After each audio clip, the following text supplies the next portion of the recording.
Welcome to the October 22nd, 2020, or I'm sorry, the October 11th, 2024 Club Cubase live stream. My name is Greg Undo, and I'm the host of the live stream today.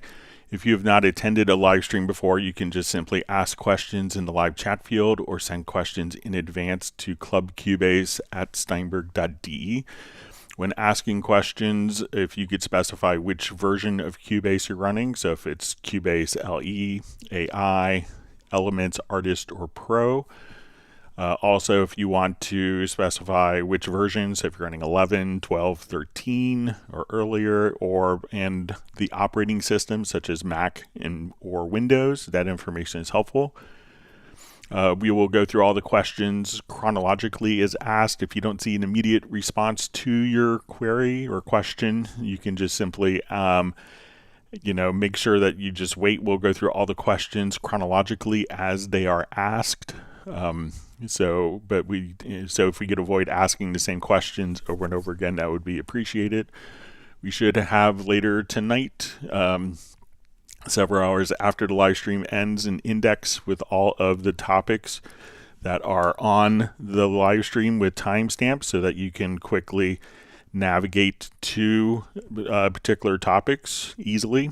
We also if you wanted to search for topics that have been covered in previous live streams, you could go to cubaseindex.com, and if you wanted to do that, you could search for over 34,000 different topics that we've discussed in the live streams. And we want to thank Jan from Stockholm for creating a wonderful site. We also have two people that serve as moderators. We have Agent K and Jazz Dude. We'll give them a special thanks because they're not Steinberg employees. They just wanted to make it a better community experience. And one other resource that's really great for Cubase users is the Cubase Nation Discord. The unofficial Cubase Nation Discord, so lots of links and tutorials that are really relevant to your Steinberg use experience. And we'll give special kudos to Jazz Dude for his efforts with that. We also, so once again, my name is Greg Undo. I work for Yamaha Corporation of America. I primarily focus on Steinberg products, and I'm the host of the live stream today. And if you are, I'm presenting from out in the United States, from just outside Washington, D.C. area in Alexandria, Virginia. And if you're watching this live, please feel free to introduce yourself and tell us where you're from. And with that, we will go ahead and get started. All right.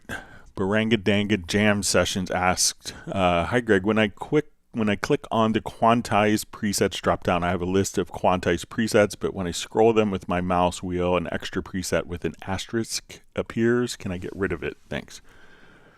All right, so once we come over, let's take a look at our Quantize presets. So we'll open this up.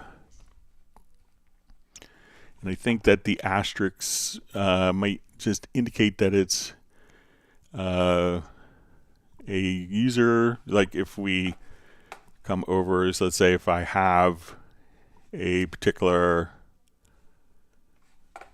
drum event, let me just find a loop. So I think this might be indicating that that particular setting is, so we'll just drag a loop into the project, and I'm going to take this and drag it. So now that we've done this, we have this Groove Quantize preset in here. So when we go, and if I wanted to save this preset, what we could do is, so now we could come right over here. And once that we have this preset, I think, so we have the asterisk here. So if I have that, we could just say remove preset, and now the one with the asterisk will be gone. So just kind of go down. You could select the preset with the asterisk, and at that point choose to remove that particular preset from your list. Okay,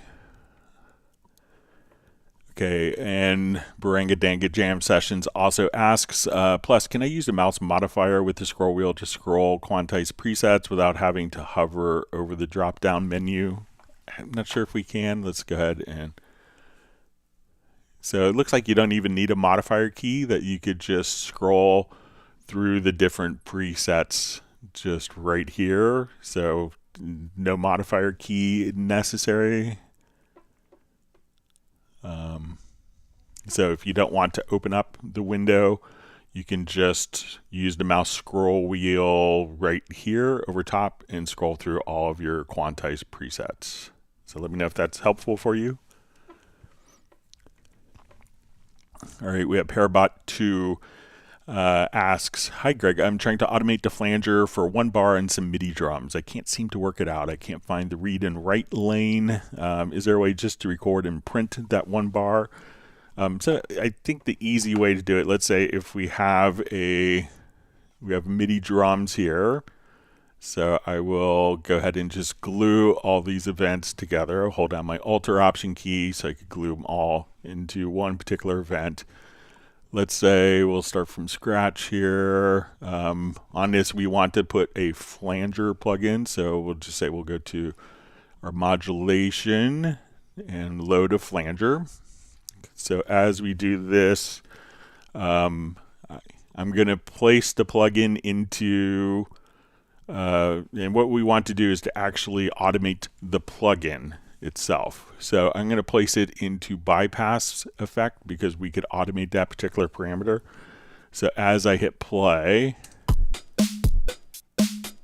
so let's say I want flanger here. All right, and what I want to do is just to automate this. I'm going to click on W and R in the plugin itself. Now this plugin will show up as a automation. Since we've loaded it as an insert, it's going to show up as an automation lane here, but we'll show that to you. So we're going to start with it bypassed. And now we'll turn it on. So we have the flanger.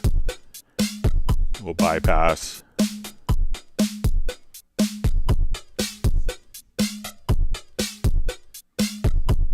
All right, so now we'll go ahead and play back and confirm the automation.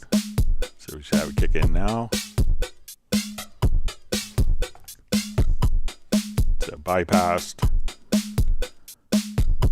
and on, unbypassed. So when we want to see this, we could open up our automation lane and then you could just see insert 1 flanger and the bypass parameter. But if you wanted to find that particular, that particular parameter, you could just say, let's go to more, and you can see under inserts, flanger, and if we wanted to come over here, you could see all the different parameters. Now, if you're doing it as an effect send, as opposed to an insert, what we could do is add an effects channel to the selected channel. So let's just put this as a flanger. So we're going to load an effects channel as a flanger. And on this track, what we want to do is we'll come over here to our sends, and we can now automate the send on the track. So we listen to it.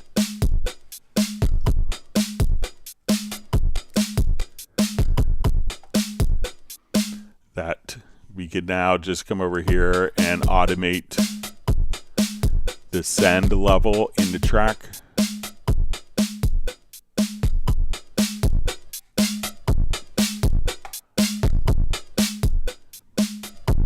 So flanger on, flanger off. So now when we play that back, we'll just see the automation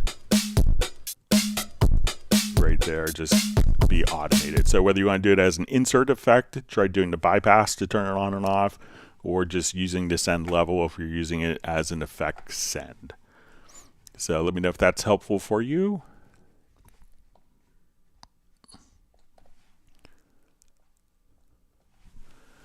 All right, so we have Uno Memento asks, hi from Finland, Greg. Can you show how Spectral Layers basically works? I have a track with vocals and guitar. Now I just need the vocal part of it. Thanks. Okay, so let me just import a quick audio file that will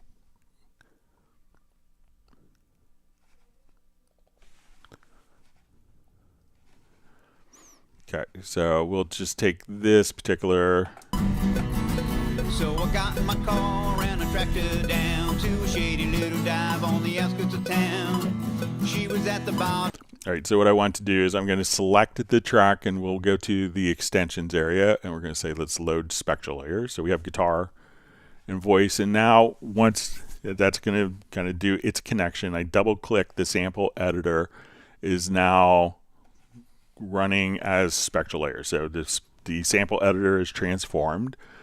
And what we could do here is just choose we could unmix vocals with the one that comes with Cubase, Spectral Layers 1, but we could also just come over here and say, I just want to unmix the vocals. And I'll choose highs. It may take just a minute or so to go through the process.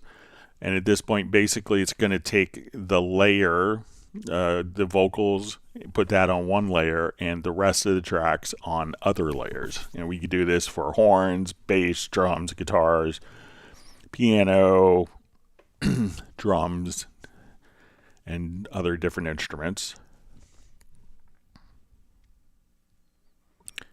So we'll let it do its magic here.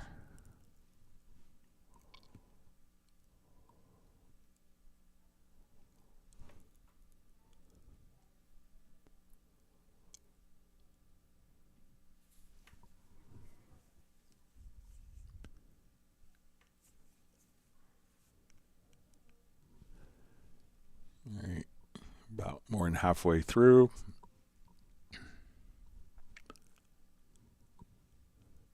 We also see Tim K just saying hi from Zeist in Netherlands, or Zeist.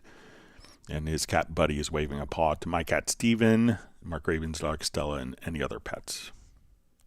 And Tim says he has his project open to follow along and is ready to learn.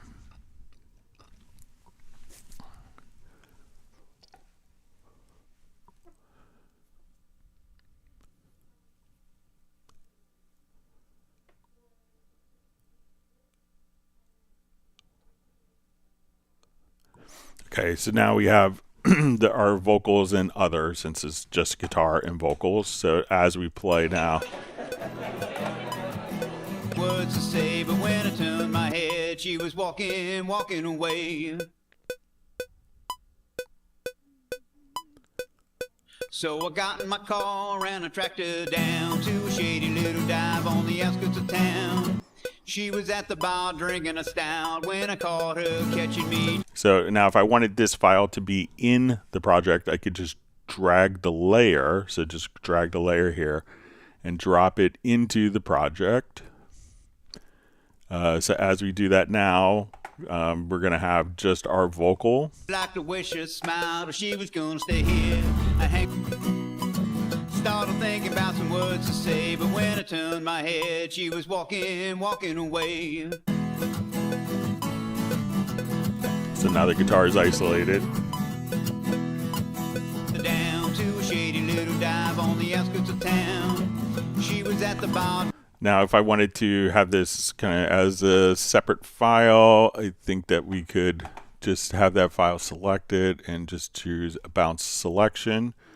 And now we have a separate audio file that's just the particular vocal that's isolated. So drag it in the project, load it up from the extensions to Spectral Layers, and you can hear how great that processing algorithm is. And now when you come over, we could just say we want to unmix song, or if you have Spectral Layers 1, you'll see unmix vocals, and it's the same algorithm that you have with this.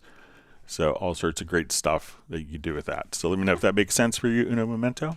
And thanks for always being on the live streams. Wonderful to see Fly V from Winnipeg. Glad you could make it today. Great to see Jazz Dude. I'll send you the Logical Editor presets after the live stream today. Just got your email right before. All right, always great to see Matt Elston on. We see Jan from CubaseIndex.com from Stockholm.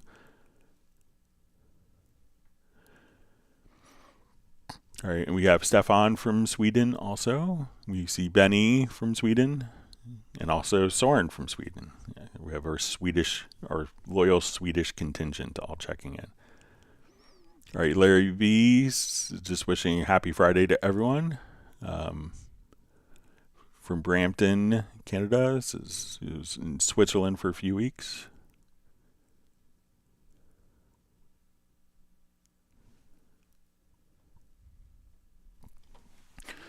All right, FlyV asks, my Arturia keyboard knobs and faders are in sync with the program they came with, but Halion only has a few in sync. Can I get both programs to work in sync with my keyboard knobs and faders? So most of the, I don't have the Arturia controller, but you probably have one. I think it may have 3 different modes. One may be for like a Mackie control, one may be for like, Analog Lab and the bundled software that it comes with, and one may be just like regular MIDI CCs. So if you have this configured, and I think that you could download the script from the Arturia website for the MIDI remote, and then once you have the MIDI remote, any of those, this would, or you could actually just make one of all the controls on your particular keyboard. But if you don't want to do that, download the MIDI remote, and then you could have these map to any functions. It's like if I want it to come over here, I could just say, okay, I want my focus quick controls on my, when I'm just looking at my Korg Nano control, and if I open up a particular instrument, so let's say if I open up this, that immediately when we,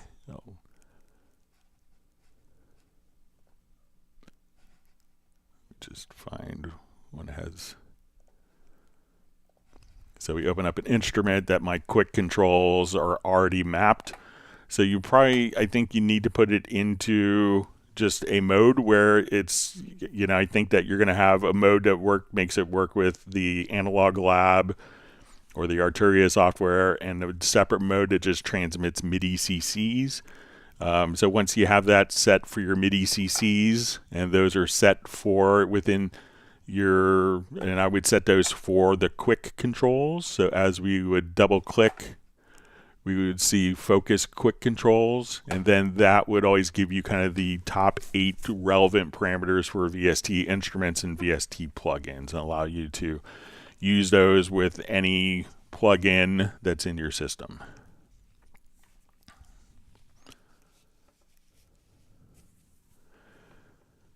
All right, and we have Martin checking in from Germany. Thanks for joining us. All right, Dallas LaRue asks, I have a song that has too much reverb on the vocals. Is it possible in Spectral Layers to take the vocals out and remove the reverb without re-recording? So what you can do is actually within Spectral Layers, once you get to, if you have the full Spectral Layers, what you can do is there is like a de-reverb. So once you come over here, you could take out kind of the ambient characteristics of the source and separate it from the source. So if you have the full Spectral Layers, you could use the de-reverber or the de-reverb function. So that module with that. And I don't think that's going to be included with the Spectral Layers 1. Okay. Wonderful to see Diamond District Studios checking in from Cape Town. Thanks for joining us.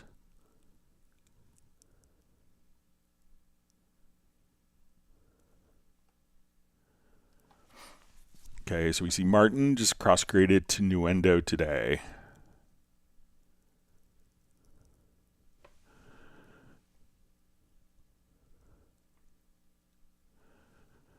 All right, so we see Jaman M. John says, can we have a nested tuplet MIDI note in the MIDI editor? So just let me just make sure I understand. Let's take a look.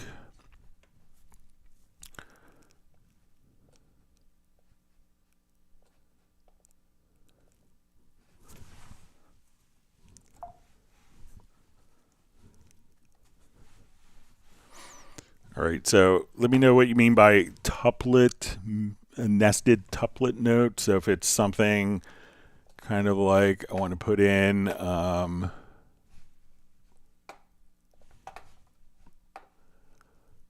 say a half note on beat 4.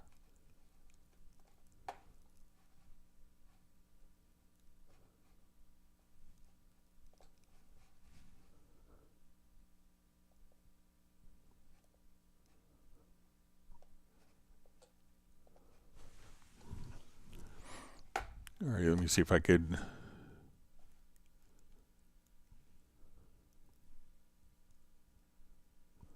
So I'm not sure if it's a tied note that you're trying to do. So let me just.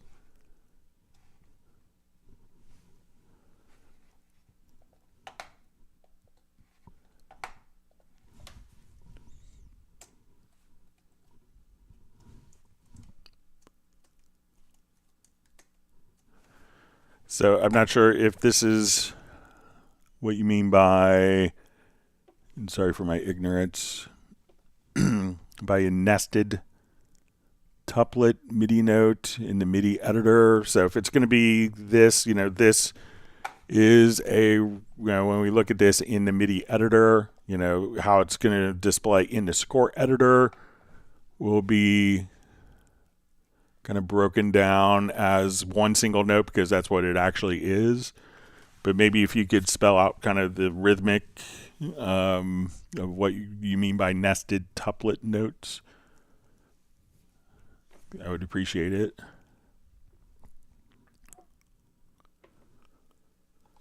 All right, Dallas LaRue says, I'm just getting started with WaveLab. I'm having trouble adding projects to it. Is there a certain format it has to be? So when we're in WaveLab, we can think of a project. It's a little different hierarchy than Cubase. So let's say if we were mastering an album, we may have the individual files open. We may have like a CD project open. We may have several different montages open. So once we have, so here I could see my single files. I could see like my interleaved surround files. I could also see reference tracks. I could have montages, and if I wanted to save all of these, these different elements that are, basically as we want to save these particular elements, we could just save these as a project, and that would open up all of those particular files. So that's kind of the intention of a project, is you could start off with, importing multiple audio files that are let's say the mix of all the songs on your album or CD or your release. And then once you make the montage, that all of those could be saved together as a particular project. So at that point, you could just, save it as a project so that all those different elements would be opened up in one particular setting. So that's kind of the intention of the WaveLab project. It's a little different than the Cubase. All right, so we see John Costigan on from Kenosha, Wisconsin. All right, Tim Weinheimer is saying hello to myself and all the beautiful Cubasers from Mission Viejo, California.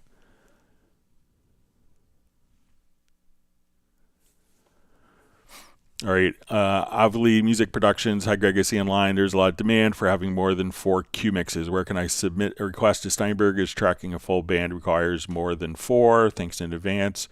So if you go to the official, the Steinberg forums, there is a feature request area in there. I've passed it along as well. But, remember, you do have 5 that are kind of built in. So...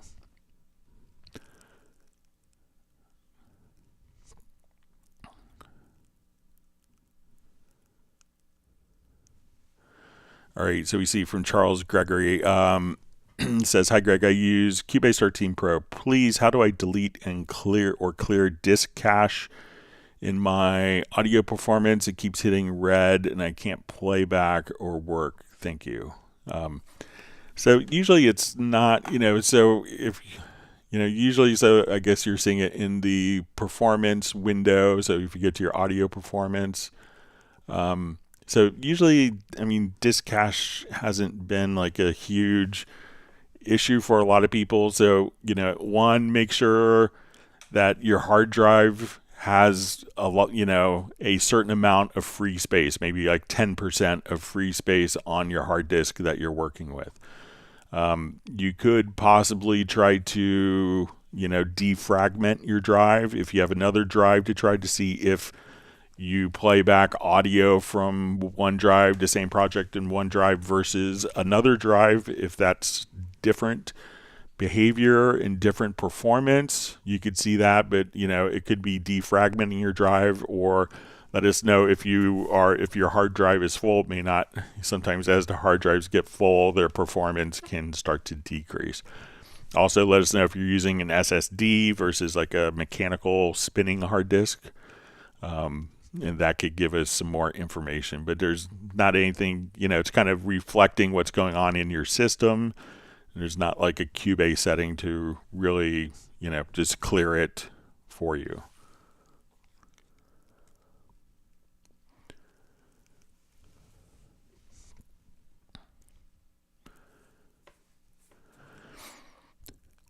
All right, so Larry B asks, is there a UR22 setting that by default disables the built-in hardware effects every time I connect it? The reverb is on both channels and I have to disable it in the DSP Mix Effects app. So I think that there used to be, let's see where they moved it to. So if we come over to your UR,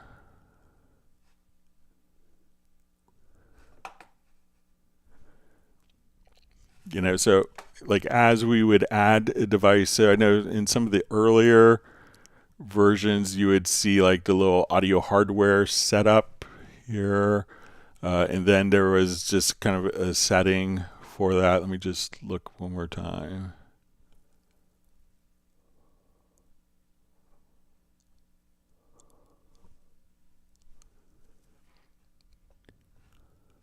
But I think when they redesigned if you are just on, so let's say we have our audio connections and we have our inputs, and our input is defined here. So I want to add a stereo audio track.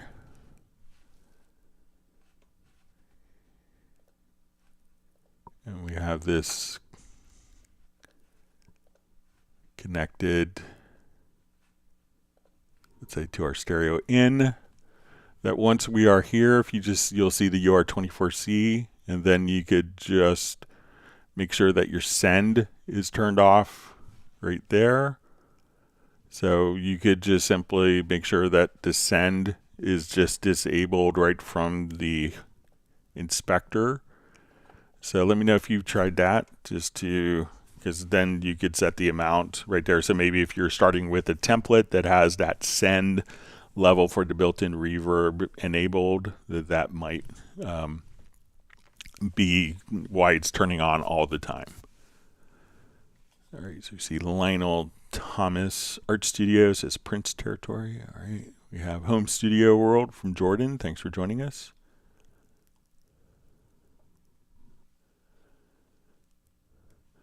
All right, FlyV asks, what are the commands R and W used for? So R and W is just going to be read and write automation. So when we come over here, let's say we take our guitar track and I wanted to record the changes. So if we click on the W, I can now record. We're writing automation. So we'll rewind, and now the R is to read back the automation that we've just written. So again, we rewind where we were starting the automation.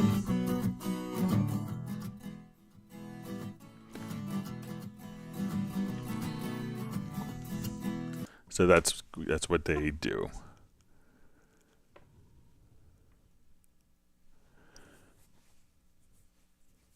All right, so we see Captenergy Music says, hey there, Greg, I hope you're doing well. I actually emailed a question, didn't want to forget when the live stream was on. All right, so we'll show it to you real quick. Thought I emailed you back with that, but all right, and I think his question was where to find the MediaBay database on Mac. Let me just clear my throat. So if we want to find a MediaBay database on the Mac platform, we're going to sneak over, let me just close our programs.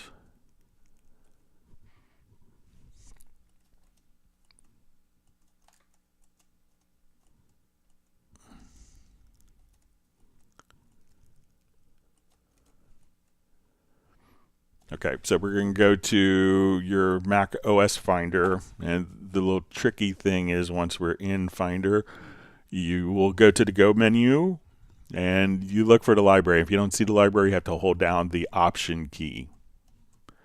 So we'll come over here to Library, and then what we want to do is to go to Preferences.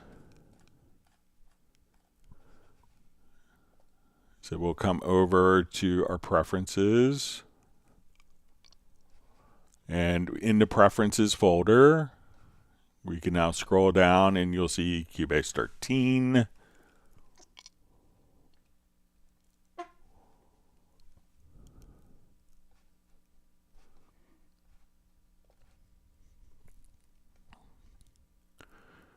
All right, so we'll see, all right, so we're in the Preferences to the Cubase 13 folder, and then you're going to see the MediaBay 3.db. So again, if you go to the Go menu, hold down the library where your preferences are hidden by default to Mac OS. I guess maybe Apple's afraid you'd find them, but hold down the Option key, select the library preferences, and then your MediaBay database file is going to be right there.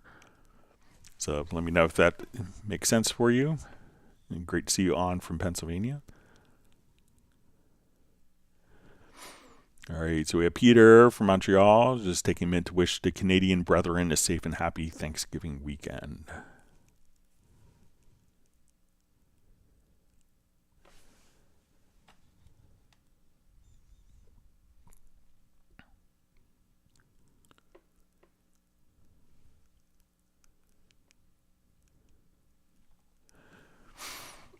All right, so we see Soren says, I wonder, since I have VST Live 2 in that download area is something called VST Viewer. What is the VST Viewer? Can you show it? I don't think I have it installed, but I think what that is allowing you to maybe to view like the lyrics and chords on your laptop in sync. I could be mistaken, but I know that you could do it with iPads. So that if you're a musician, you could just have the chord track and the lyrics automatically kind of pop up. So it might be something with that, but I could have something prepared for Tuesday's live stream. All right, Patrick asks, is it possible to adjust multiple track delays at once? Project Logical Editor. So if it's like this track delay, I don't think that these are adjustable for multiple. I think these have to be adjusted one at a time. So, but the project, I'll take a look again to see if there's any changes with the Project Logical Editor, but I don't think it's an addressable function in the Project Logical Editor.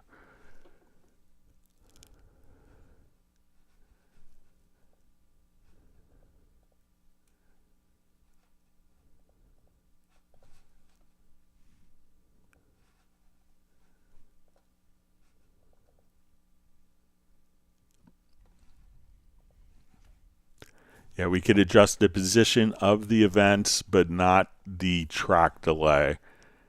So, but I'll pass it along as a feature request.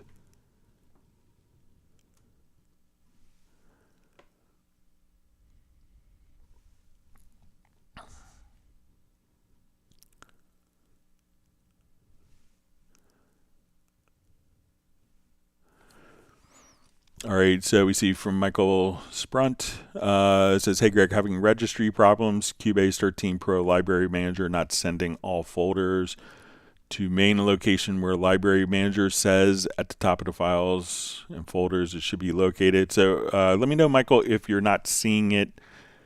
If you see it in the library manager, and I'll just open that up so we could see it. So let me know if you're seeing it in the library manager, but it's not showing up in the particular, like, you know, if it's not showing up in the particular like plugin or the content. So, and if that's the case, you know, just check your MediaBay.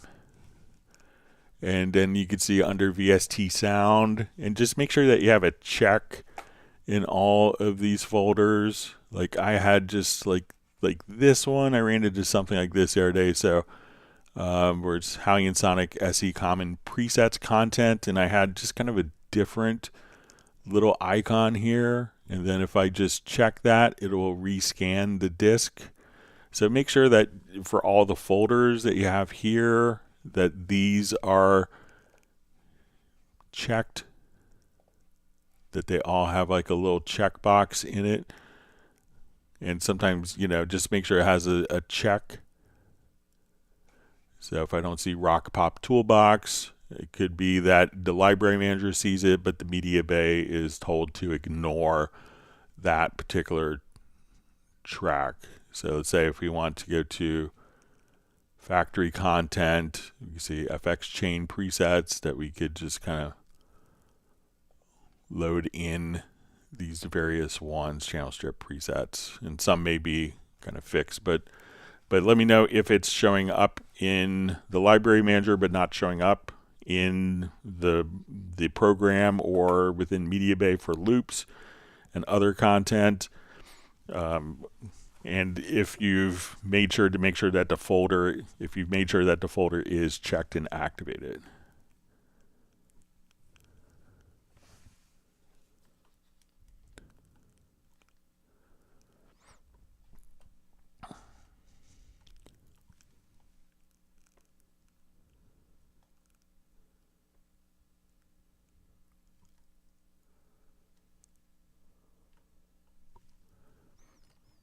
All right, my chat field jumped. Let me just. All right, so Tim Weinheimer asks about the license for Absolute 6. Can Retrologue 2 be played in standalone mode outside of Cubase? I've been trying to launch it in standalone mode. So I just have, that's what I have on mine. I have the Absolute license. I also have in my Cubase license, but let's go ahead to my Finder. And let's just go to applications and see if Retrologue shows up.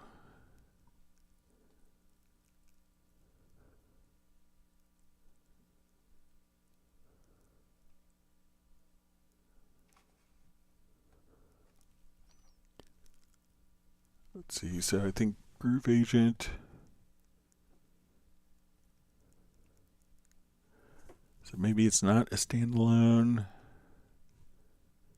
I know you see Groove Agent SE, Halion Sonic SE. So it might not work as standalone. It doesn't look like it's. Let me just check the download assistant, make sure I didn't.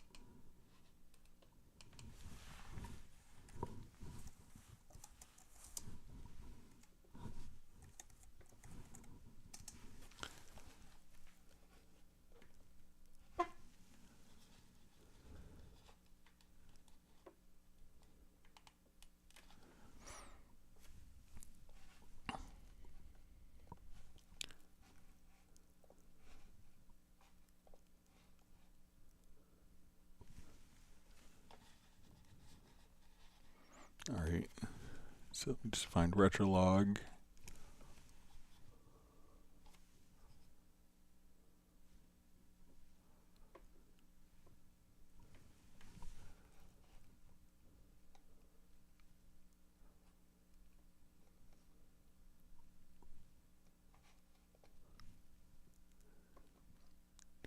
So it looks like it might just be in a plugin format, but I could do some more research for that. All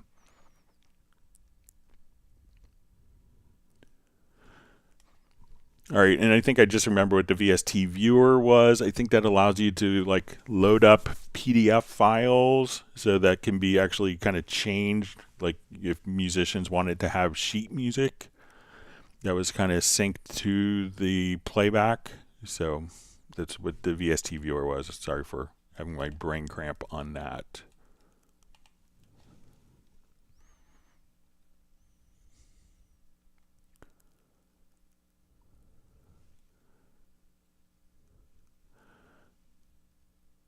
All right, so we see Home Studio World just says MIDI freeze is extremely useful. Thanks, Greg.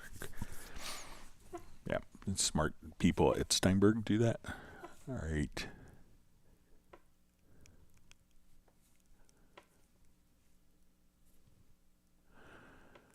All right, so we see Patrick asks, is there a logical editor preset that I can make to copy MIDI CC data between two tracks or differing MIDI CC channels?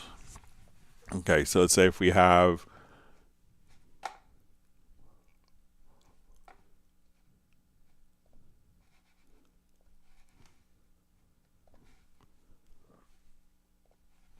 I'll just come here, let's add two Retrologues, and let's see if we could, I think we could do it within a macro, but let's say here, I'm going to just draw on some modulation.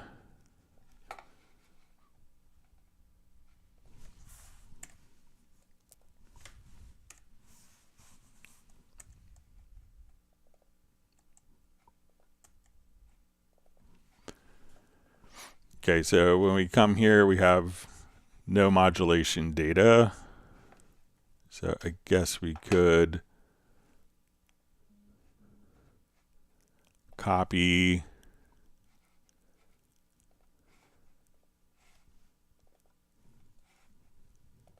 and paste. Let's see. Okay, so let's say if we select all vents on the lane, copy,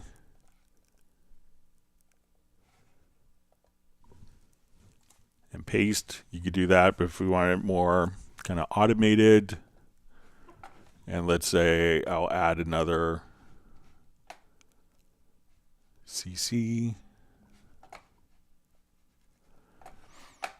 Okay, so if we want to jump up to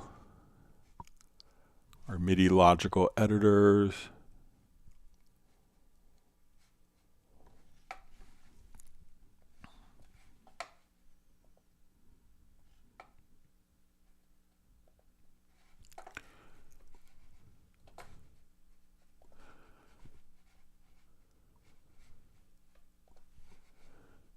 so here we'll say we want to copy controllers.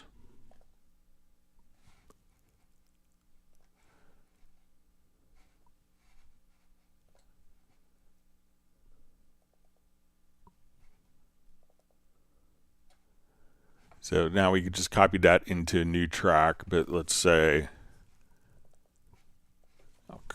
we want it into, sorry. All right, so I can get rid of this. So let's say I want to select, I'll remove this track. So I want to take these,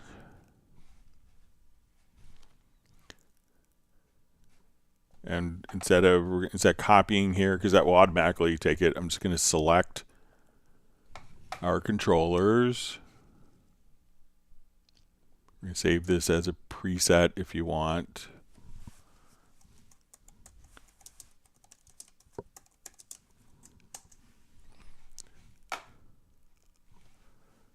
And if you want to make a macro, if you want it to always be on the track below.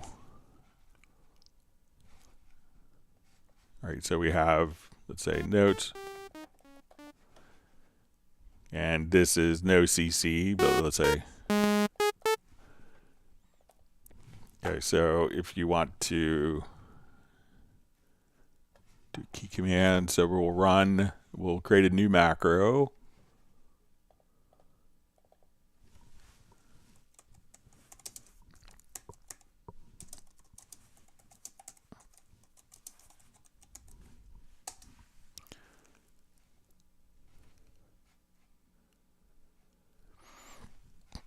All right, and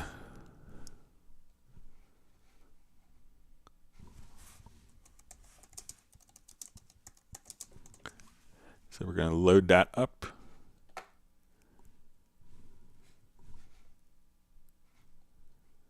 Add that command. Let's do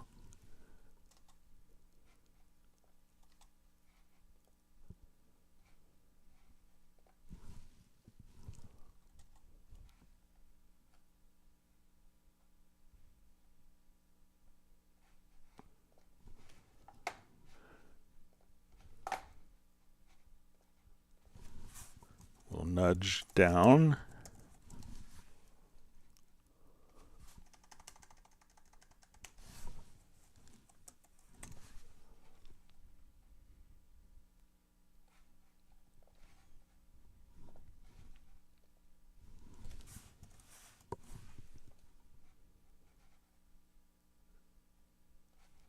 And paste.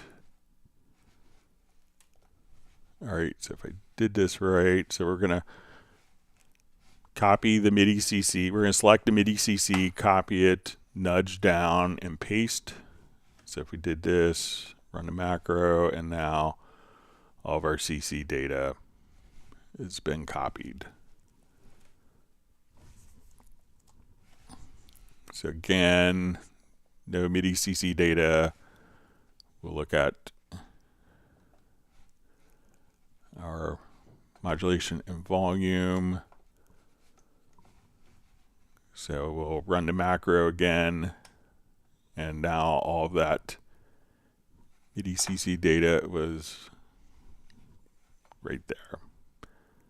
So let me know if that makes sense for you.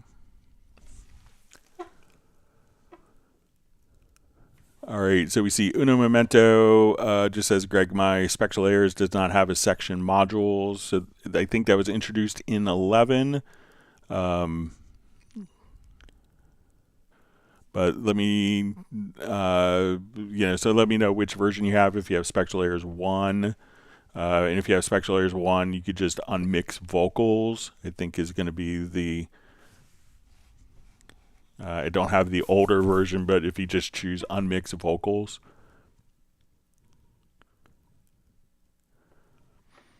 All right, so we have George checking in, saying hello to everyone and wishing everyone a wonderful Friday from Germany.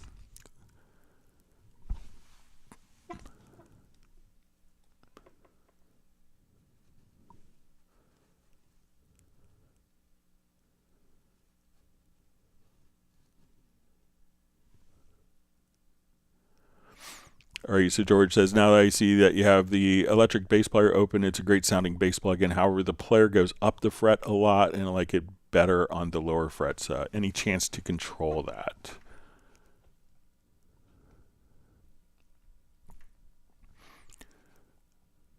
Okay. So there are different playing styles which can have control over that. So if you go into the player modes, let me just see if I have, it's probably a boring bass part. I could open one up that's probably more. But in the playing modes here, you could adjust how that particular player would adjust. And let me just find a file. I have one from my friend Clay Oswald here that we could use. I think has the full MIDI sequence bass part.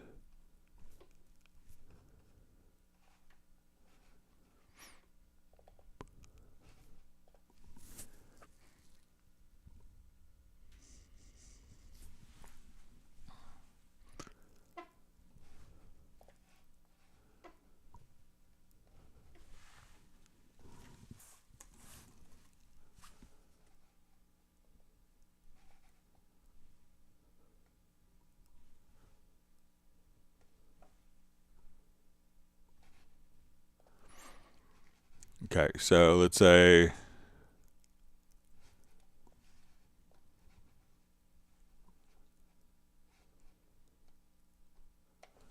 just going to add the electric bass instrument here.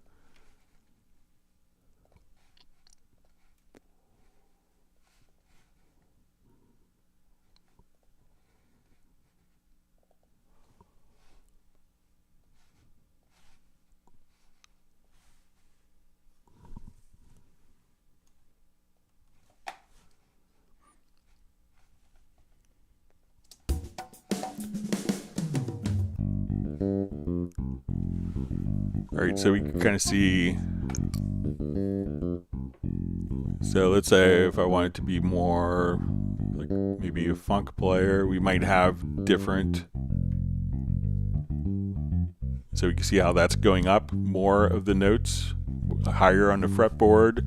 But if we just choose kind of standard, we can stay in what bass players sometimes refer to as the money frets. So change the player modes, and these will be different algorithms of how they'll approach the different spacing. And one of the cool things that you could also do is just to say, I want to force only on one particular string. So you could say, okay, I want to only play on the E string. Not all notes can be played in that E string, but if you wanted to force, so we're only going to play on the, so I want it to be only on the A string. So you could actually pick and choose what string the note is actually on, because every note was sampled on every string. But that's really kind of, or just by choosing your different players. So if you go maybe more funk, it may be higher up here in different, and they would change positions more regularly. Or if you wanted to come over here to standard. So I think between the different player options or actually forcing which string it's actually being utilized, that you can get a lot of, you can kind of tailor it for your needs pretty easily.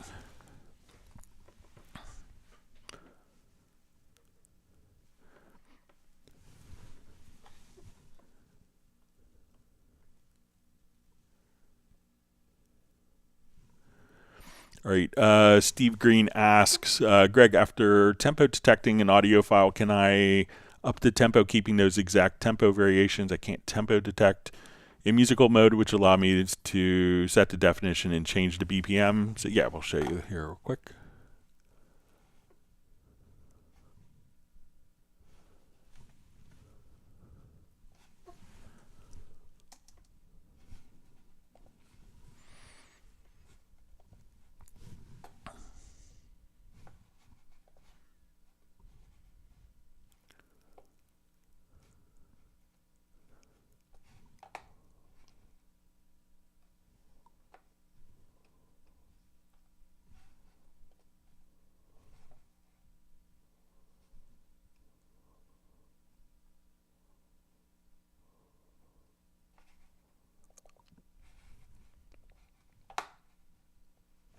Okay, so we're going to do a tempo detection on this file. So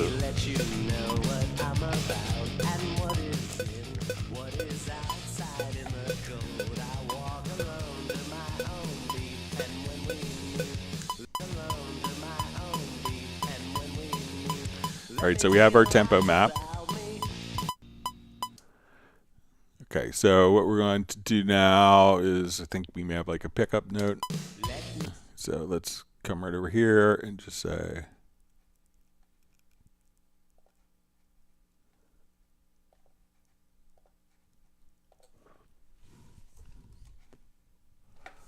turn my snap off here real quick.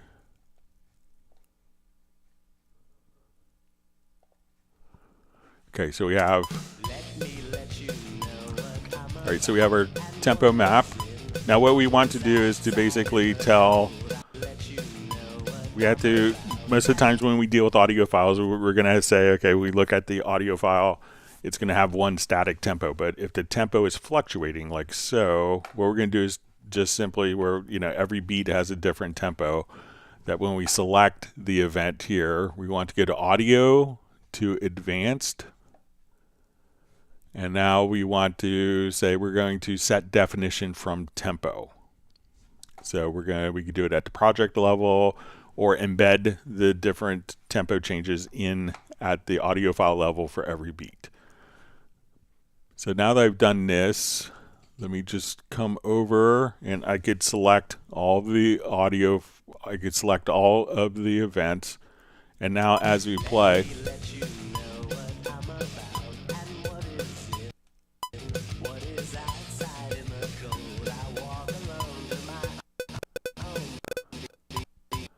I'll just make this a little larger here.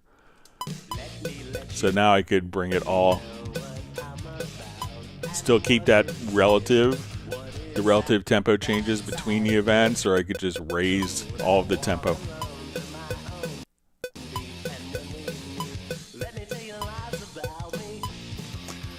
So it's faster, but still maintaining the same proportional relationship. So just kind of grab in the center.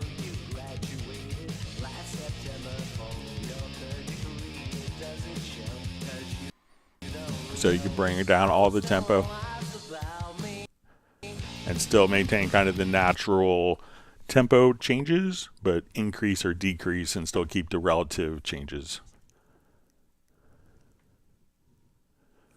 All right, so we have Val just saying, whoa, like Cubase stream. So he's happy. All right.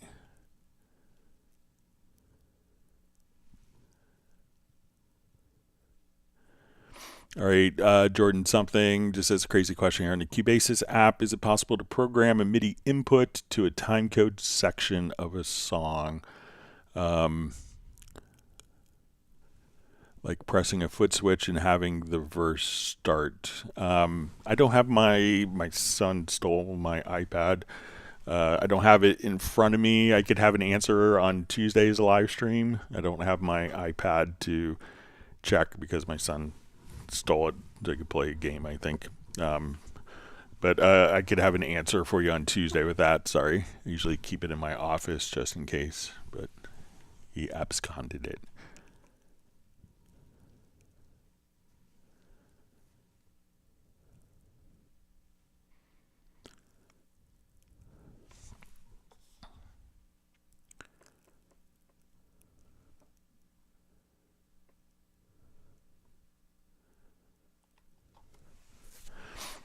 All right, so Val asks how to send the stereo out to a QMix and the control room stereo out. All right, so if we wanted to send the stereo out to a control room, you know, so we could think of the stereo out as being kind of the last final destination before it hits hardware. So when we come over here, so some people go, oh, you know, we don't really have sends here.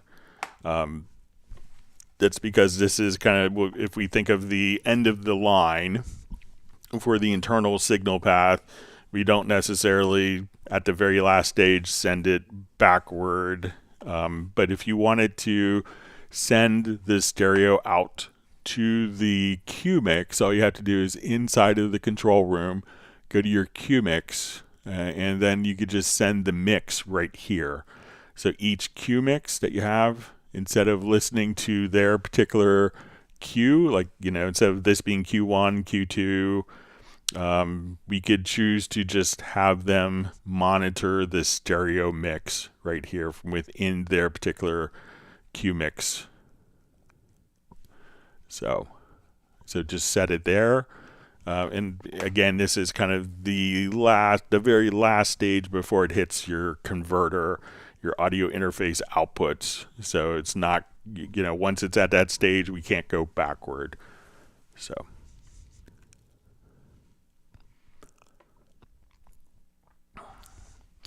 All right, so we see from Martin, just says, I have had similar needs in de-reverbing voices and made some astonishing tests for myself today. Maybe in the next versions of Cubase and Nuendo, we'll get a de-reverb as well. So in Nuendo, there's also kind of there's some AI functionality for like separating like the voice from background music that could also work as well, Martin. So if you haven't had a chance to check with that, and congratulations on taking advantage of the Nuendo crossgrade.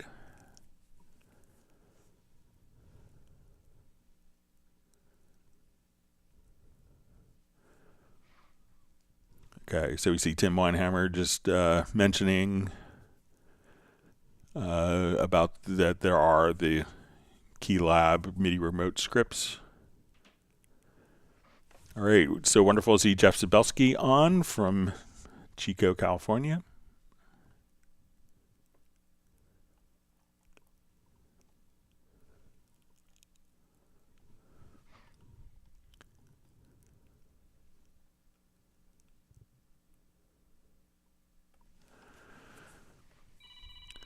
All right, hang on 1 second. I'm going to blow off a call from Peter Frampton from you guys. I'll send him a quick message.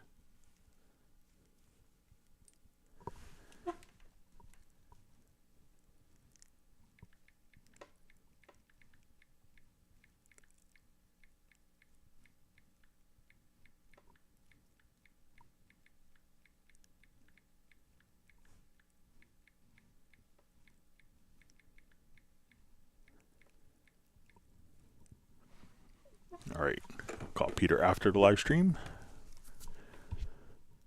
All right. So we see Val just says, just want to ask for any updates on the prizes from the last trivia. So yeah, I think it was Jazz Dude, Pablo, Darren, Val. But if you haven't gotten your prize yet, just email me one more time so I could follow it up next week. The office is closed already in Germany. Sorry about that.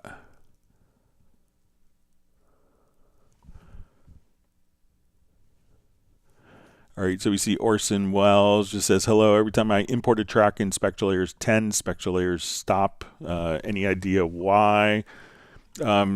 So let me know if you're importing it if you're just importing it into Spectral Layers standalone, or if you're importing it via the ARA2 extension. That'd be helpful to know. But, make sure that you do have the latest version of Spectral Layers 10.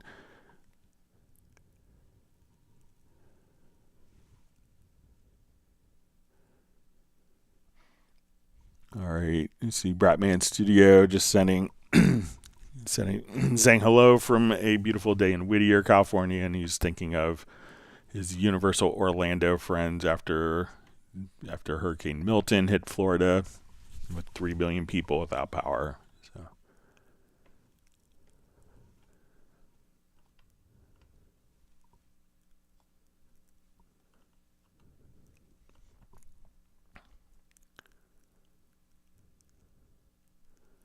Okay, so we have Charles K checking in from the UK. Glad you can make it. We have Eric Kaufman also, 3 hearts. Okay, Fly V says, yes, I got my keyboard controls in order now. Thanks, Craig. That's wonderful.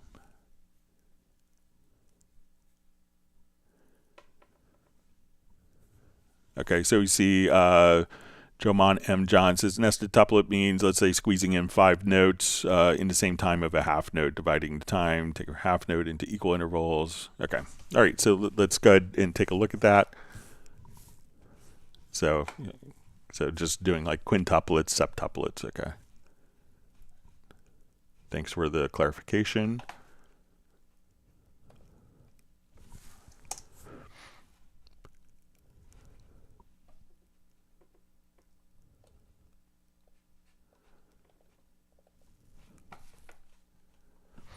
Okay, so let's say we have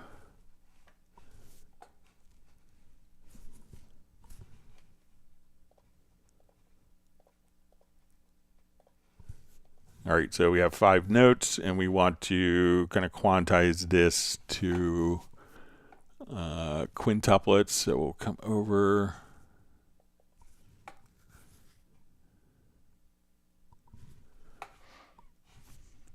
Okay. So let's pop over to, so when we get to our Quantize, we could just say, let's get to quintuplets. Now, if we want it to quantize,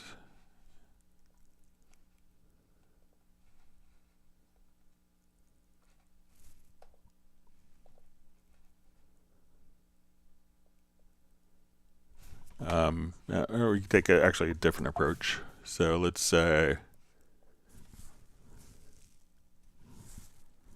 I delete these notes, and I just wanted to input notes. We go into like our step entry, and let's say we have this set to quarter note, and we'll change our quintuplets to 5. So now as I would, we can now even do kind of step entry. So now we have 5 divisions within 1 beat. Or if we wanted this to be set to 5 notes within 2 beats, again, just change my quintuplets here.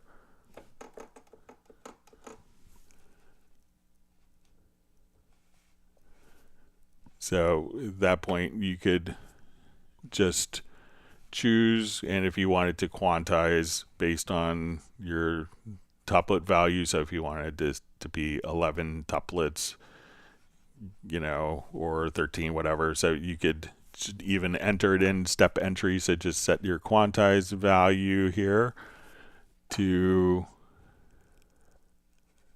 and go to your quantize setting, and then you could set the amount of divisions per beat, and you can do it for quarter notes, half notes, whatever you want, different values. So let me know if that makes sense, what you want to do. Thanks for the clarification. All right, so we have someone checking in from Iraq. Thanks for joining us.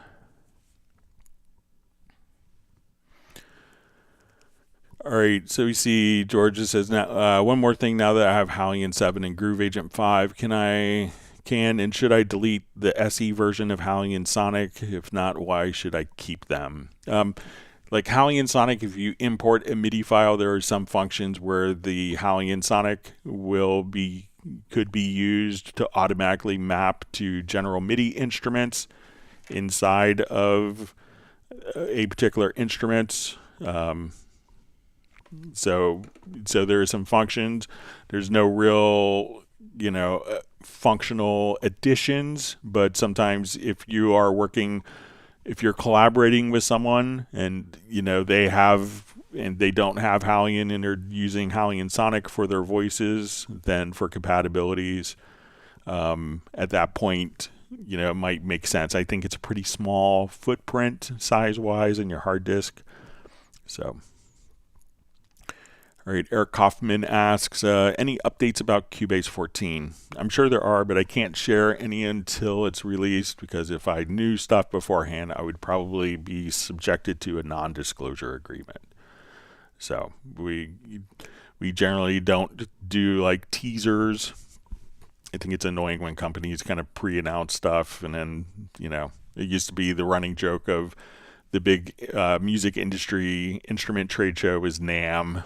And the running joke was that all the companies would announce stuff in January at the show and not ship it.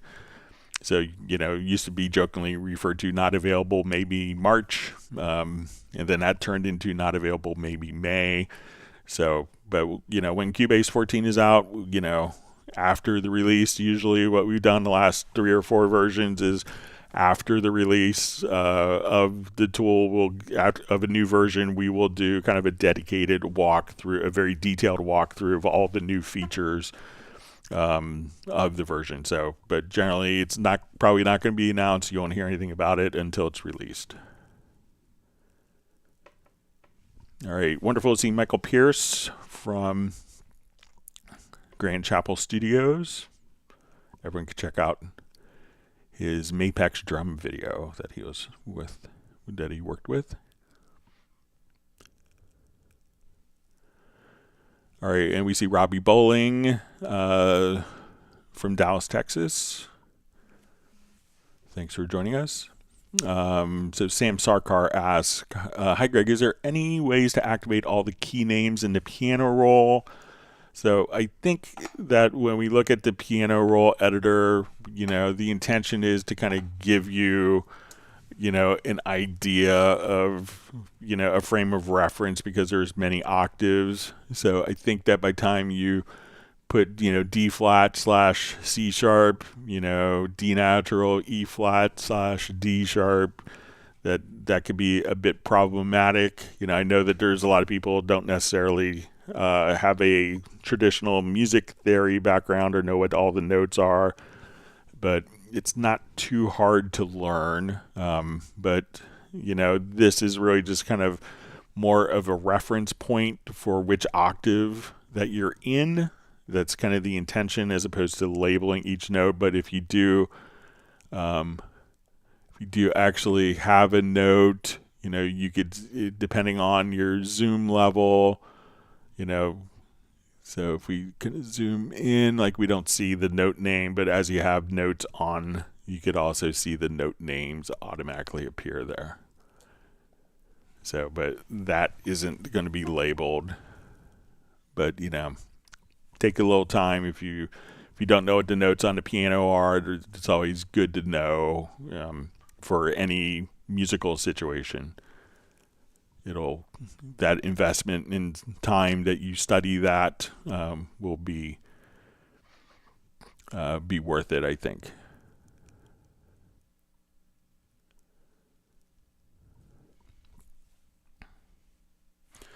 All right, Patrick Manovell A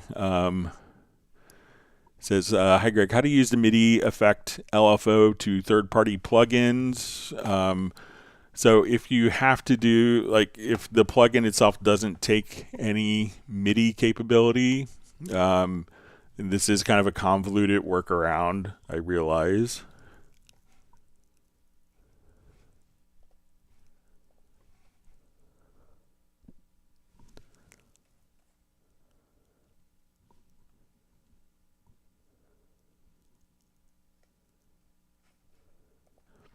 If it responds to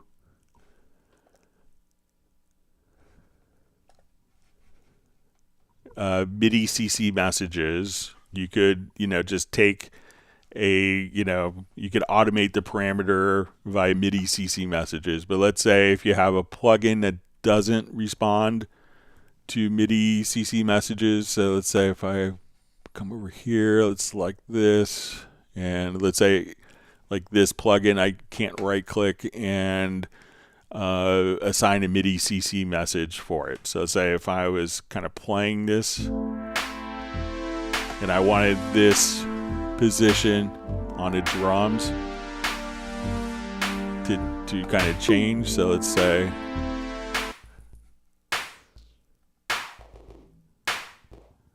if I wanted that to respond to an LFO, what we could do, and this is convoluted, but if we go to your studio setup, we're going to set up a generic MIDI remote. Okay, so we'll just come over here. Let's add a generic MIDI remote, and we want to have a loopback device. So you could download this separately. If you're on Windows, I think if you go to like loopback.be, I think might be the one. But on Mac OS within the Audio MIDI setup, you could activate something called the IAC driver. So we want to take a MIDI track, and we are going to route this MIDI track, and on this MIDI track, we will come over to our MIDI inserts, and we'll have our LFO. So we'll have our LFO plugin, and we want this to drive. So this is going to transmit on MIDI CC 10. So as we do this, we want to, again, go to our MIDI remote manager. So this MIDI track, we want to take the output of this MIDI track,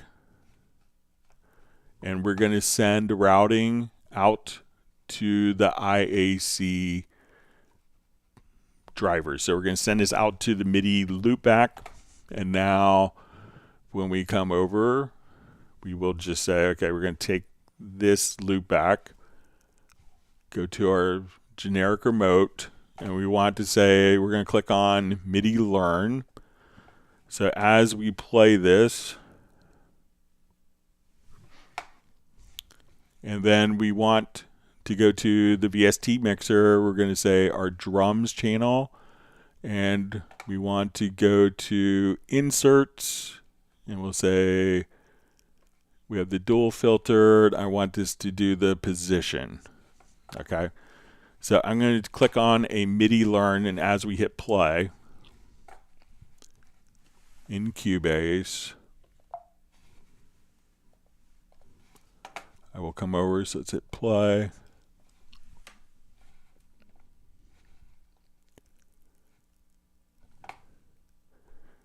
And I'm going to open up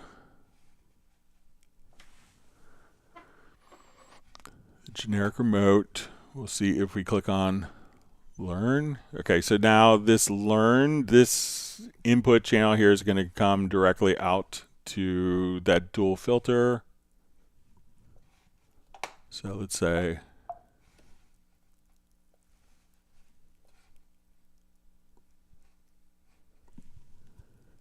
make sure we have the right channel set up. All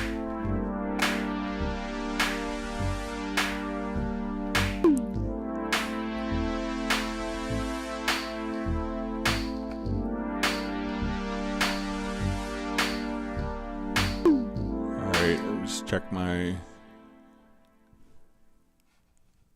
All right, so we should.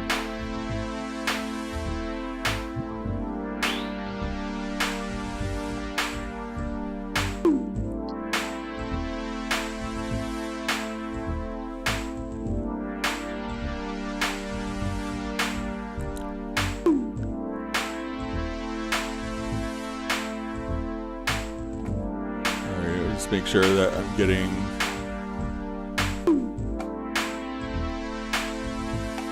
just going to check my Alpha plugin here. All right, and I'm going to just switch this to MIDI CC 12, and we'll make sure it's getting to that generic remote. Click on learn.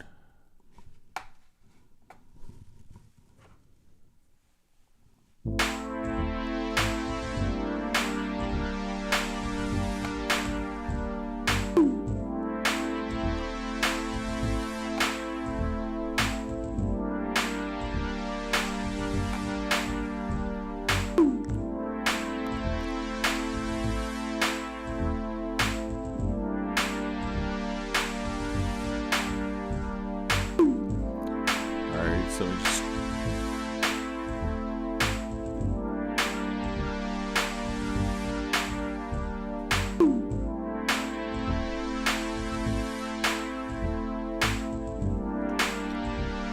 no, I think I've on the wrong one. Just come over here. So now I have it on the correct channel. So now our LFO is driving this particular channel. So if we want to edit the LFO plugin to change the timing, so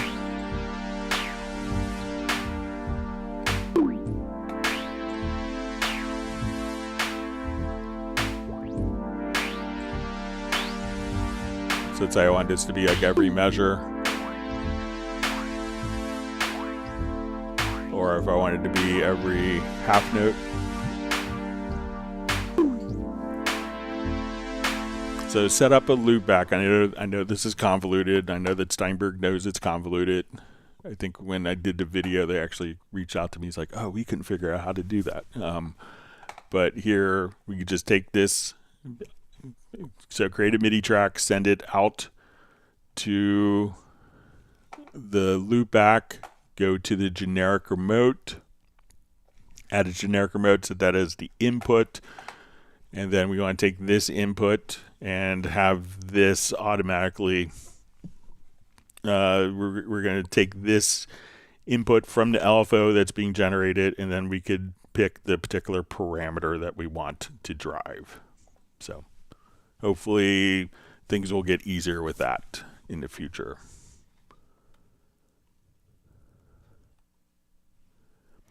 Jeff Sabelski just says about the about if you're not playing the money frets, you may be a guitar player. So, all right. Patrick Manuel A asks, how to use a tone generator for sound design? Is there any creative way you can share with us? So sometimes people will, let's say, if we wanted to like layer sounds. So let's say we have a kick drum.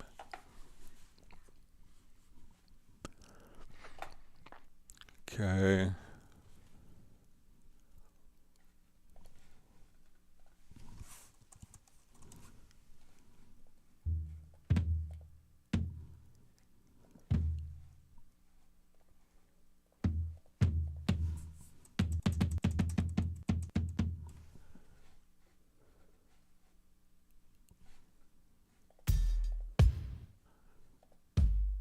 Okay, so let's say I want to layer this particular kick drum.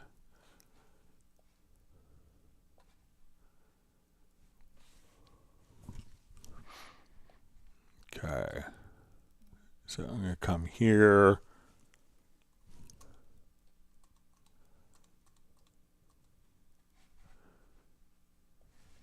Okay, so we have, let's say, kicks on. Okay, so what I'm going to do is let's take an audio track here.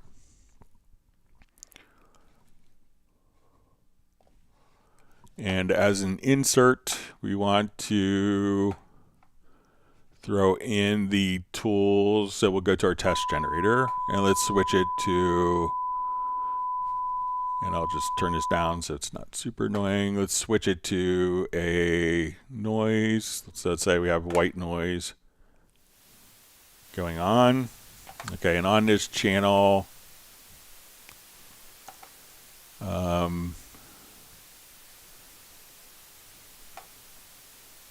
put that second, and let's put a like a compressor, or even, and then I want to sidechain this compressor from that kick sample. So let's say we'll do like,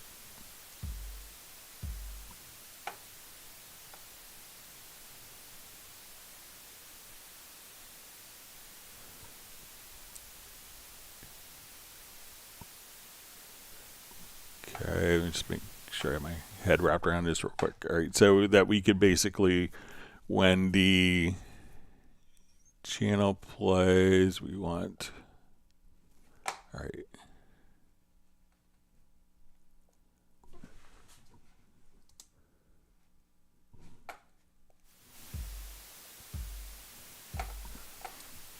Let me just even try just a gate here.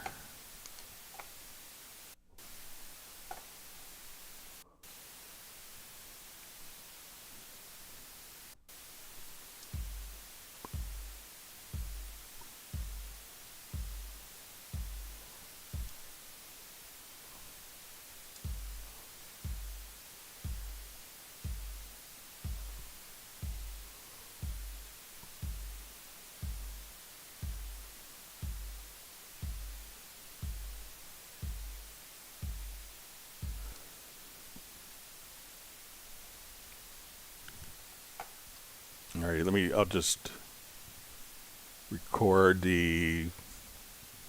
this as my input source. So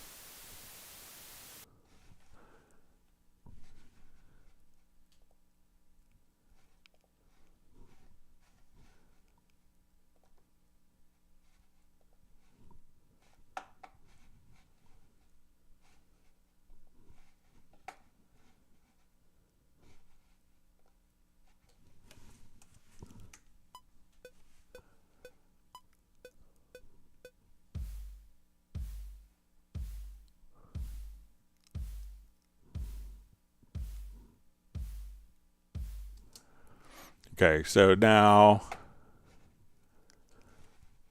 we have our source. So at this point, we could just say,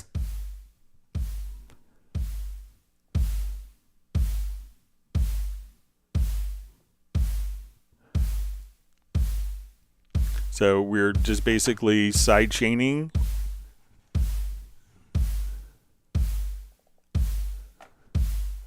And if this was off,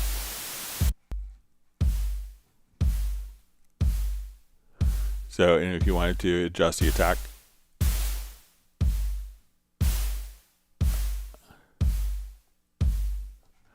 and let's say the release.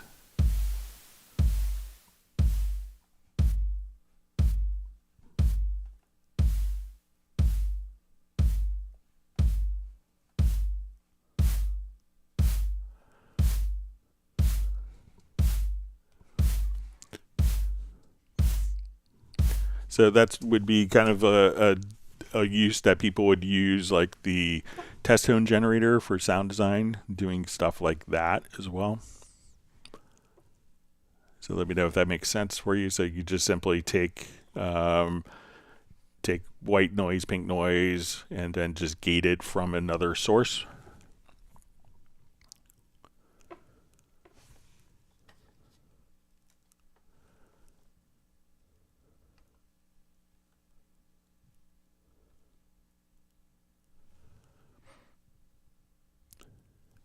All right, so Jack Bourne asks, what do you recommend for mixing acoustic guitar recorded through an NT1A in an untreated room? Just a one mic, double tracked. Also have a C214 and a SM7B.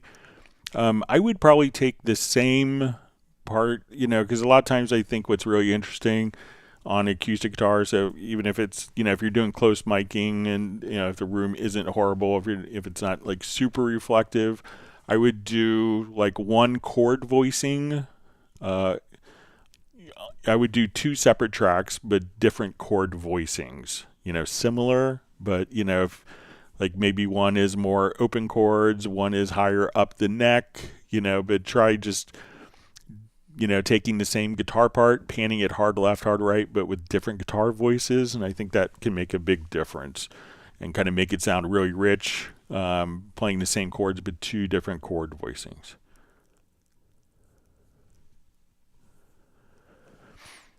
All right, we have a question from Steve Green. Greg, thanks. Is there a Steinberg interface that allows my keyboard to plug into it via USB on the via USB? The keyboard doesn't have MIDI, only USB.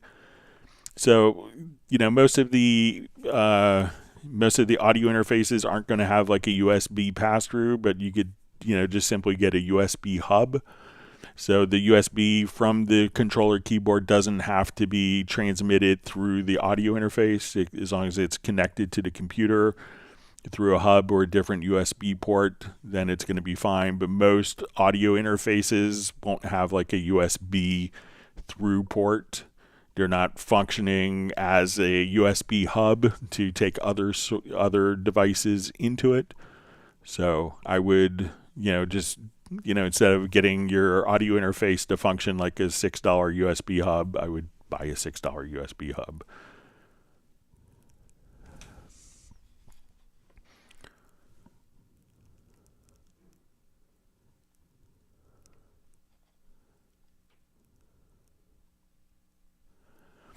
All right, so we see Orson Welles, who asks, how can I import drum track settings from another project? Okay, so let's say I'm here and I want multi-track drums, and I want it from a different project. I'm going to say, let's import tracks from project.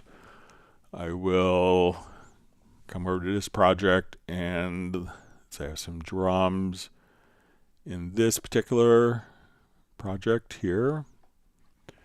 And when I do this, I'm going to select all of my drum tracks, and we see events and parts. I'm going to choose no. I want the channel and inspector settings. So now when I hit OK, all of the tracks, all of their plugins, all the EQ, all the panning has been carried over, but none of the actual drum tracks. So again, go to import tracks from project. select your project, select all your drum tracks, and choose to uncheck events and parts.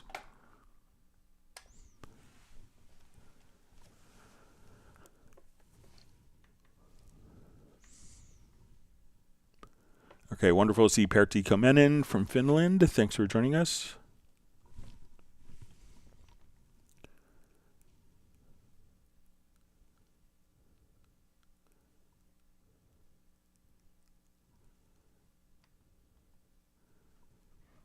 Okay.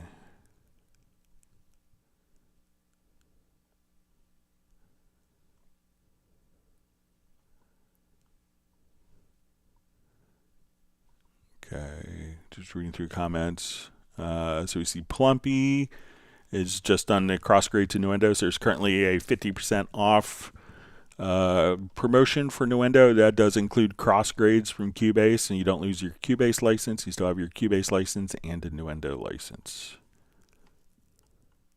So congratulations, Plumpy.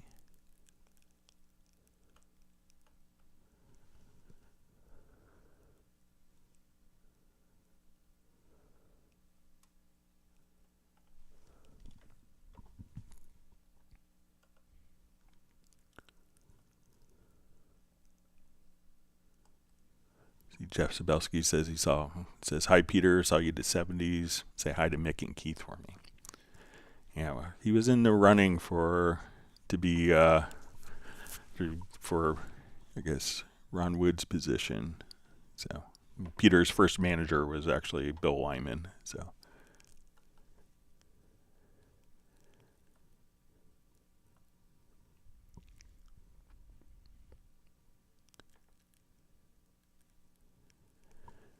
All right, so we have Warwalker just dropping in to wish all the Canadians a happy Thanksgiving from Paris, Ontario.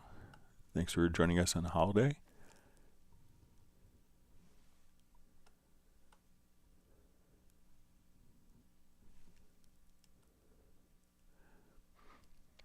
All right, so we see Joe Owen says, Greg, I have to leave in the next half hour or so if you could run through my email question at that time, great. If not, I'll catch the replay. So it's probably already passed.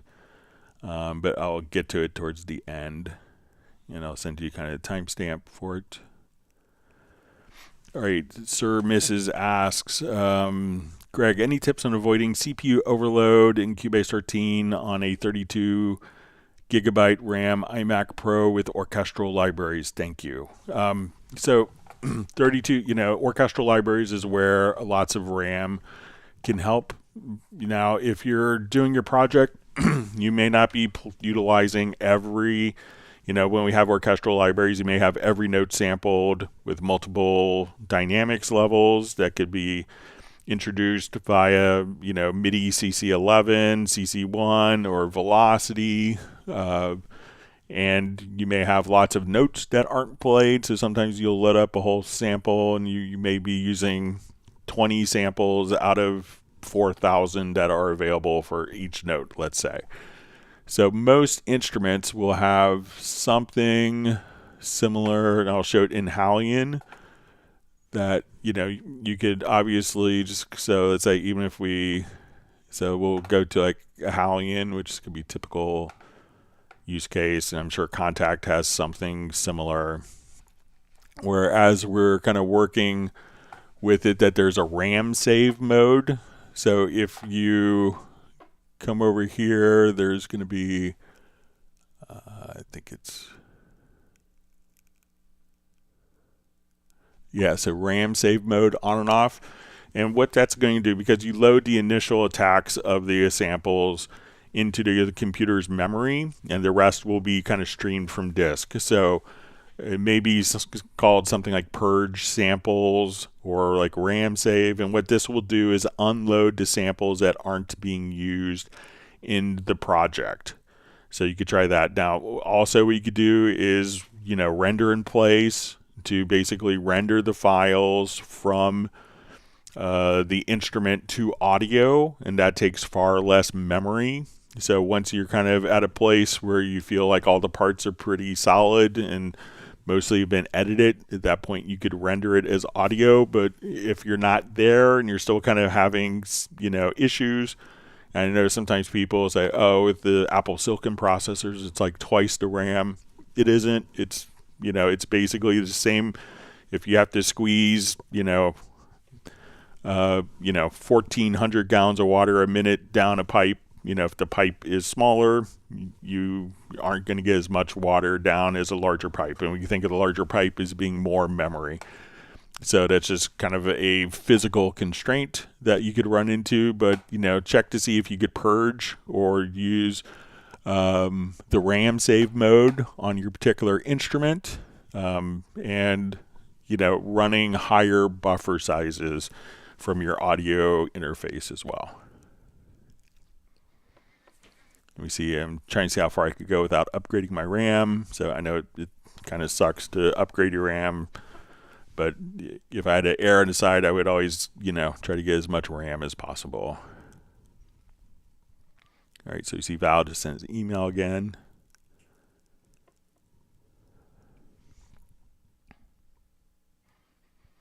All right, wonderful to see Gerald Ely checking in from Martinez, California. We see Gareth on.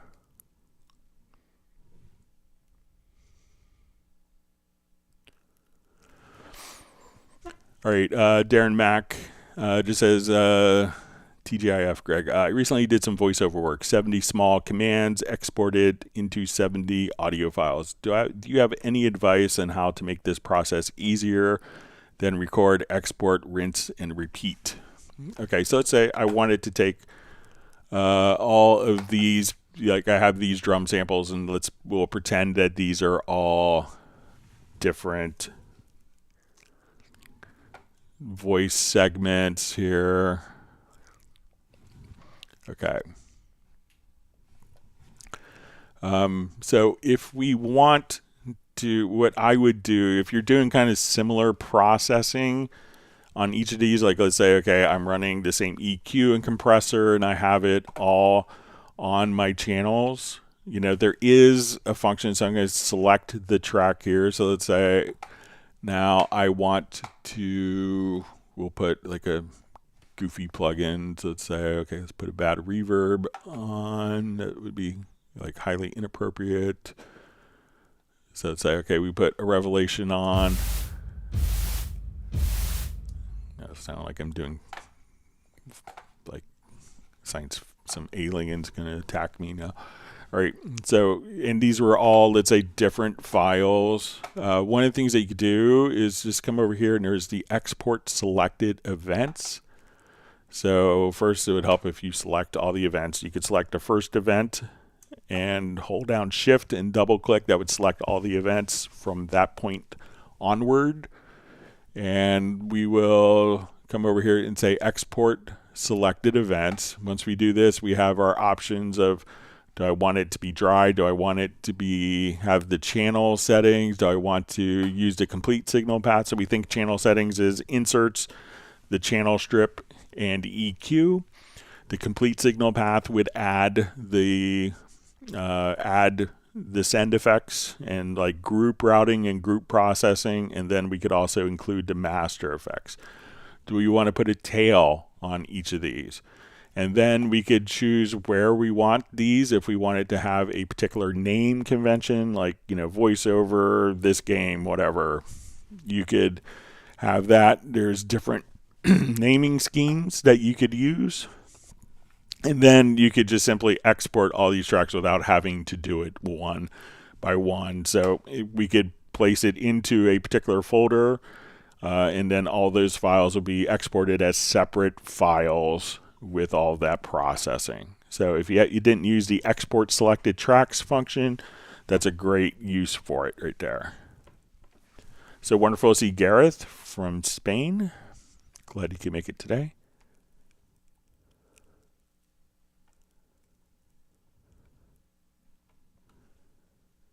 All right, we have Kaiwen Franklin. Great to see you back.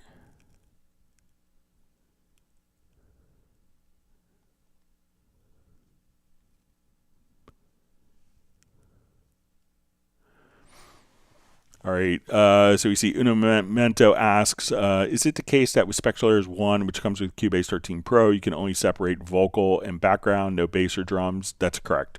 So if you have Spectral Layers Pro, then that would give you more unmixing capabilities. All right, so we have Daniel checking in from Croatia. He's sending much love to DC.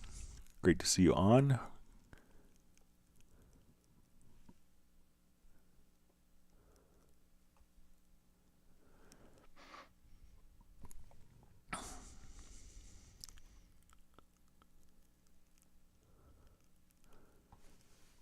All right, so Patrick Emanuel A asks how to play with rhythmic variations with help of Quantize panel to use that to make variations like triplets, Q triplets, etc. All right, so let's say I just wanted to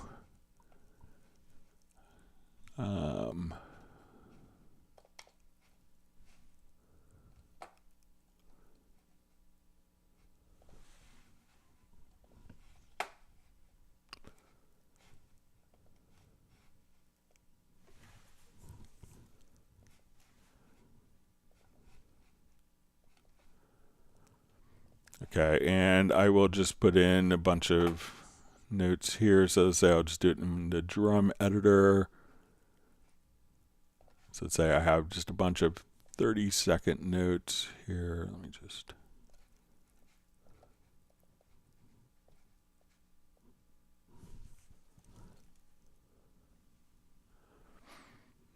All right.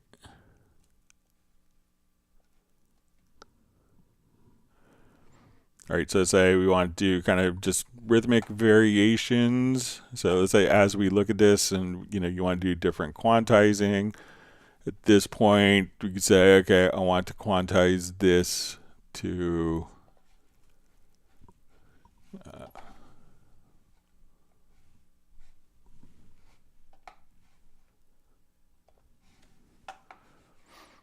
okay, so I want this to be, eighth note triplets, or so we'll just come here. Okay, so we say eighth note triplets, quantize. I want this to be 16th notes, and I want these notes to be, quintuplets. So you could just kind of select, I want these to be 16th note. We'll do 11 tuplet. So at this point, you could do all sorts of different rhythmic variations, just by coming over here. And I wanted to apply different swings so that as we want to come over here, we'll just say, okay, let's do like a straight 30-second swing at 100%. So we can now apply different rhythmic feels using just kind of the quantizer. And if you wanted to, be able to do, cool stuff like that, you could just experiment around and just say, okay, I want to do, dotted values as well. And you can kind of just say, okay, I want to do dotted quarter note for my quantizing. So you could do different rhythmic variations like that pretty easily. All right, so we have Zai Fernando checking in. It's great to see you on.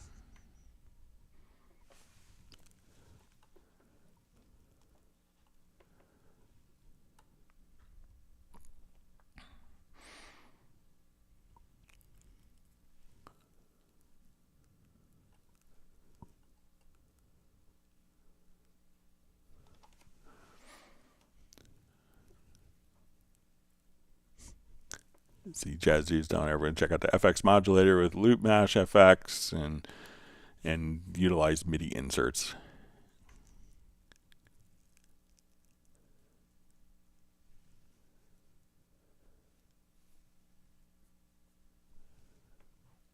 All right.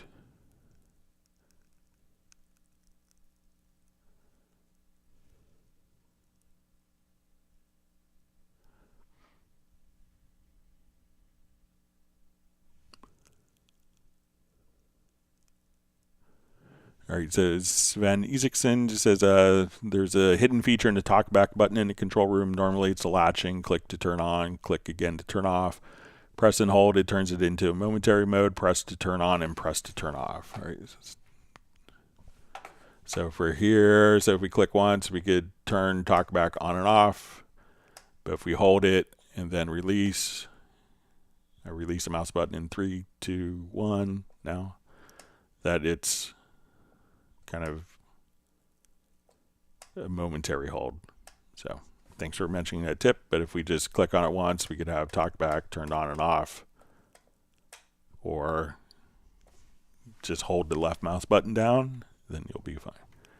Then when released. And he says, can this behavior be replicated with the MIDI remote? So let's give it a shot.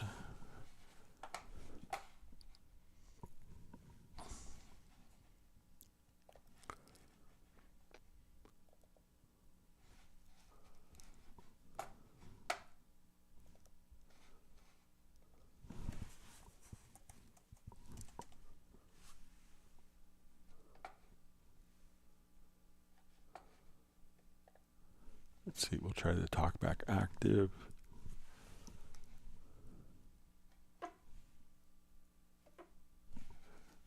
So yeah, it looks like if you use the Talkback active, that if you use the Talkback active, you can just hold that down. And as soon as the button is released in 3, 2, 1 now, that you could just have that be more in the latching mode.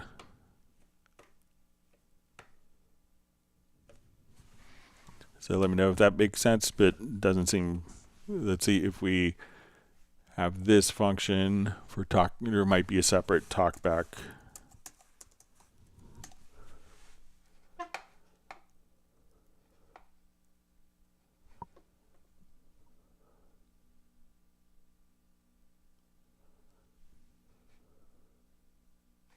And let's see if we do Talkback on and off for the button below.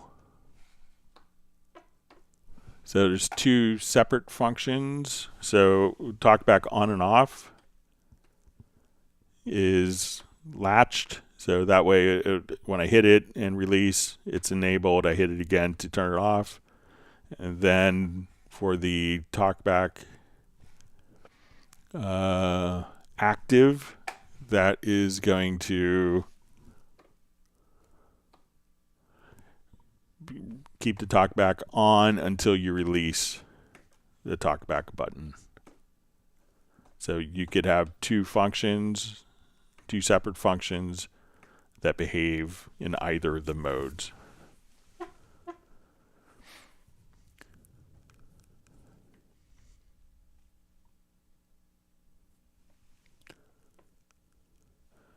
All right, so Mike Braley asks, hi Greg, is there a way on Groove Agent to drag a preset drum pattern onto a MIDI track? I can't seem to do it. It triggers from the pad note only, looking to edit it. So we'll come over here. Let's add a Groove Agent.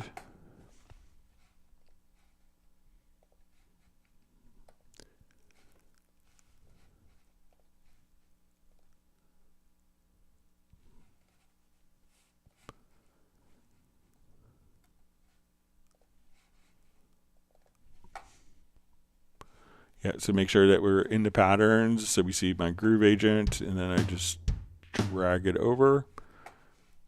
So that way you can take any of the patterns and say, okay.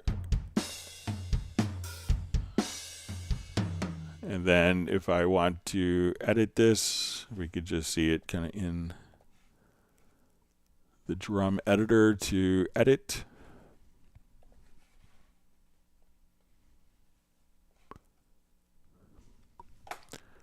So it's really just kind of make sure that you're dragging it to, like, you know, a track. So sometimes if we are dragging it to like an audio track, it may not do it. So make sure that you're, and you'll see kind of a little green line of where that particular pattern is being sent to. So let me know if I'm doing something differently than you.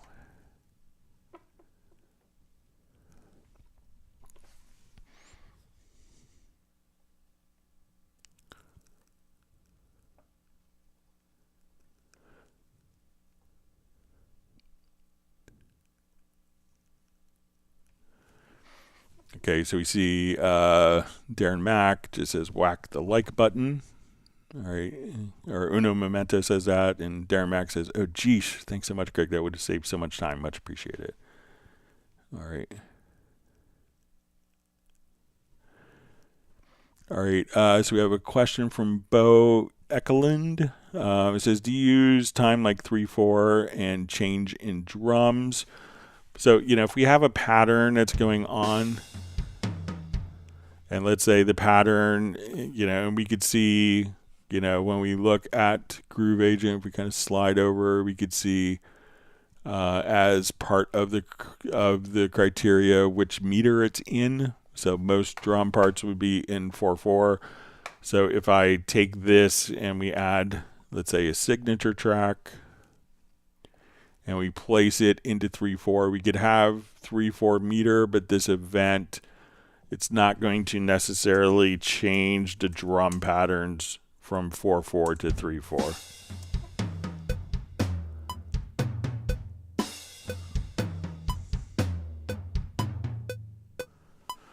So while you can have 3/4, you could obviously edit the pattern here to say, okay, I want to get rid of the 4th beat. So if we come and just say, okay, like this pattern is in 4/4, I want to get rid of that. So we could just hit Control-Shift-X, and we could do it like every 4th, you know, every 4th measure. We could just do this, Control-Command+Shift-X, and we can get rid of the last beat. Sometimes that'll work, but, you know, sometimes automatically translating a 3/4, you know, a 4/4 pattern to 3/4.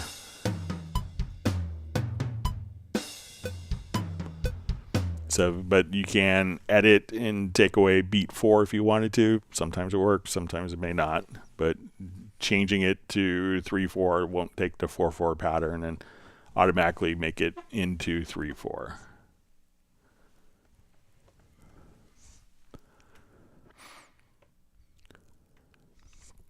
I see Bratman Studios looking for anyone who has a Arturia Micro Freak, if they have a template for Cubase.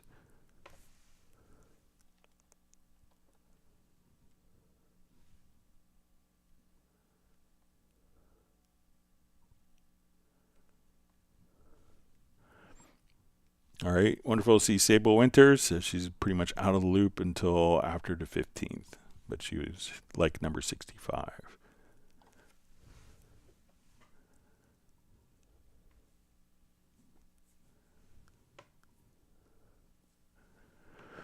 All right, so we see from Zohar, it says, hi Greg, great to be back. How do you handle phasing issues when using a lot of samples in a track? Any tips for avoiding problems while keeping a full stereo image? So a lot of times, you know, it could be just, you know, just looking at it can make a difference. So let's say, I'll just take like an acoustic guitar part that's in stereo, and I'll split it and knock one of the channels out of phase, and we'll show you kind of what to look for and some of the metering options. So we'll come here. I'm going to just take this track and go to project. I'm going to convert to tracks. It will say multi-channel to mono. Okay, so now we listen to our guitar part here.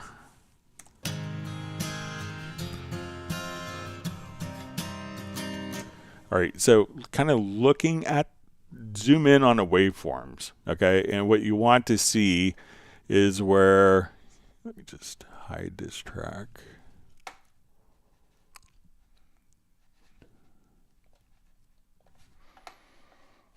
Okay, so as we look at our files, you know, when you see something is out of phase, basically what that's indicating that when one waveform is going up, you want to see both waveforms kind of going in the same direction.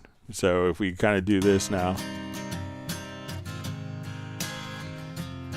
and we zoom in again, so you can see that when you look at maybe a peak, that this one isn't going down. Now, if I wanted to flip the polarity of this, I could take this and just from the project window, we could adjust our phase. So I could invert the phase. And when I do that on this selected track, we're going to see that the parts that were above the 0 point in the amplitude will now be below. So I'll come right there. And as we listen to this now, so as we zoom in, we notice that where this is going up, this one is going down, and that causes the sound to cancel out. So we listen to it. Now let's look at this in a meter. So I'm going to open up quickly the supervision, and let's look at, let's say, our phase. So I'll just start brand new here. So we'll go to our phase, and let's look at like correlation. The multi-correlation is also quite good for this. So we see phase scope, and when your phase scope is very vertical, and watch the phase scope now when I flip the phase.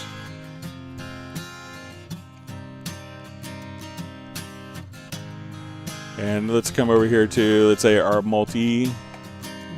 So we'll go to phase and say our multi panorama. Multi correlation, I think, is what I'm looking for.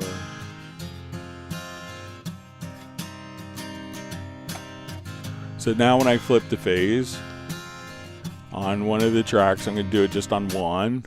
So we'll just come here. So I had both selected. Now when I flip the phase,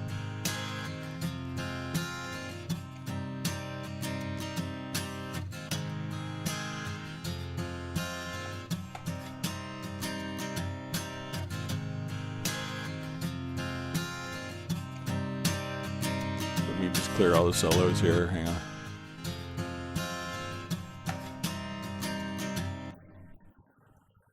So now you can hear how the sound, when we play just these two tracks, that this is going to be kind of...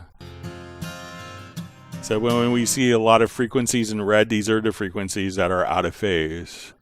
And if we wanted to add more metering, so say, let's look at some of their phase.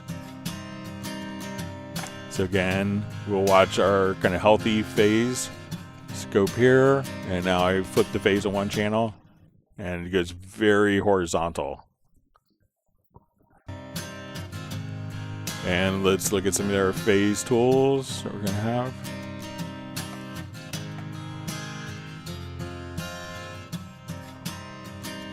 You kind of look at the balance. Now watch that again.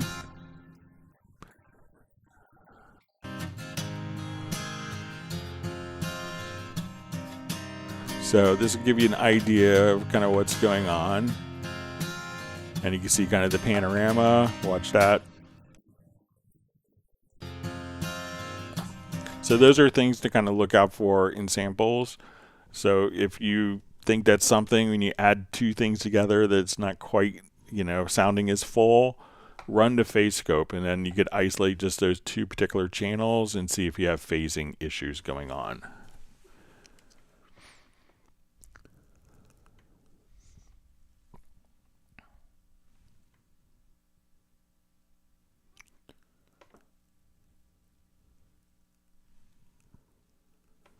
All right, so we see Suede TV just says, hi Greg, in Nuendo 13, when I go to export, there's an area under the file name, under the file location name path, preview equals file name. Why is that there, and can it not be changed? Okay, so let me just take a quick look, see if it's the same in Cubase. There might be a couple.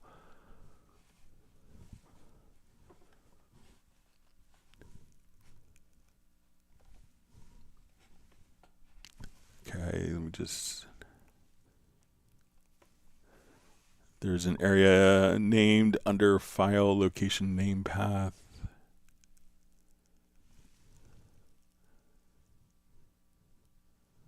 Okay, preview equals file. Why is that there? And it cannot be changed. All right, so what this is if we have naming schemes. Okay, so let's say I wanted to include cycle markers. This is giving you a preview of what the name of the file is. So when I go to my naming scheme here, which is this little settings, let's say I want to include free text. So I'm going to drop that in. My free text is going to be Club Cubase. And I want to include the project name. So now when we go to look at the results of my naming scheme, I hit OK. We can see that it's going to be the name of the file. It's going to be our free text Club Cubase plus the project name.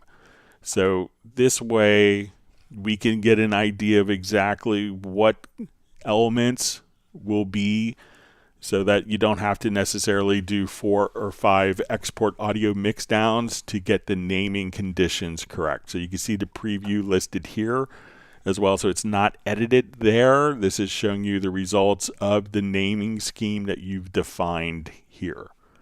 So if I say, okay, I want to do channel name, I want to do this. So now we could see all of these conditions in the preview, but before, you may not need to do that if you use like similar naming schemes throughout the project, but this is just showing you the preview of what the naming conventions and the configuration of the naming will be for the exported files. So let me know if that makes sense for you.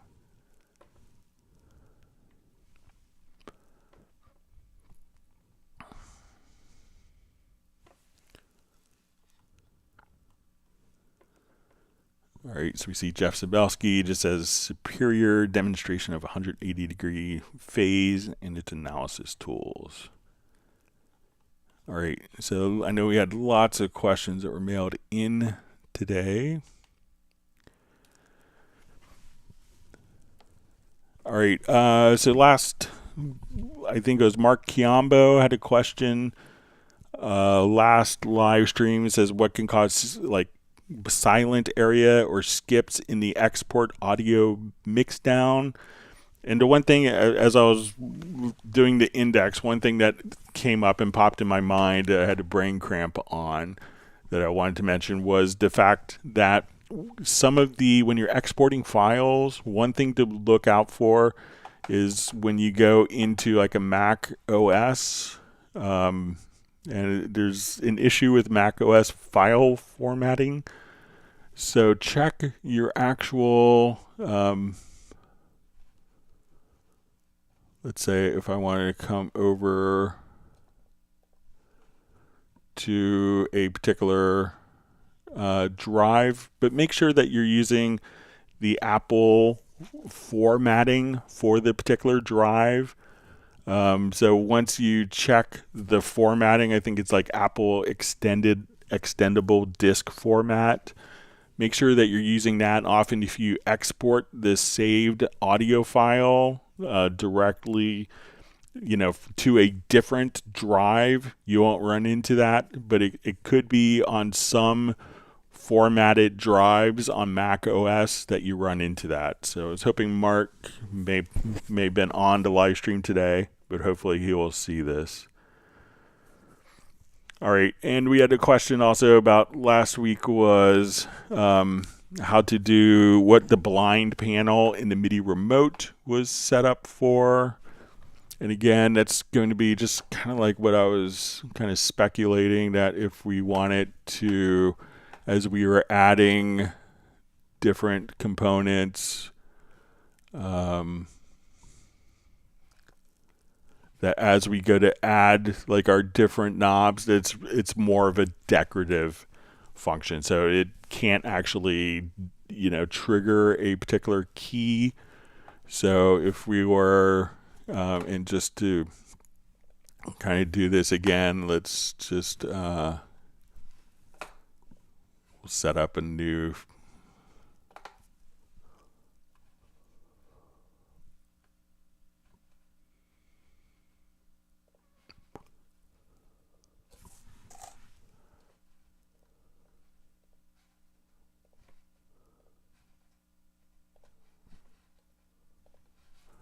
So when we go to like this blind panel, so let's say if some of these, so if we have like a push encoder, that, you know, we could move that, but, you know, we have different faders, different pitch bend wheels, but this is just going to be a decorative function there. Okay, another question.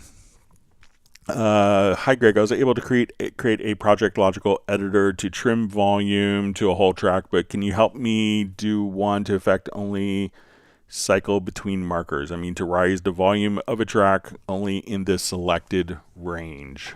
Okay, so let's say if we have automation here, and I want it just to take, let's say if we have automation in a particular range here, so we have automation, and I want it to raise the automation in the particular range. So I could set the range and hit the letter P, and that will set the left and right locators around the event.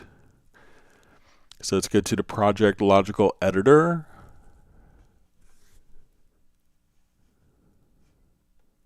And let's set this up. So I think we want to transform, and we could do it on selected track. So we'll say media type is equal to automation, and we'll say property is set to parent object is selected.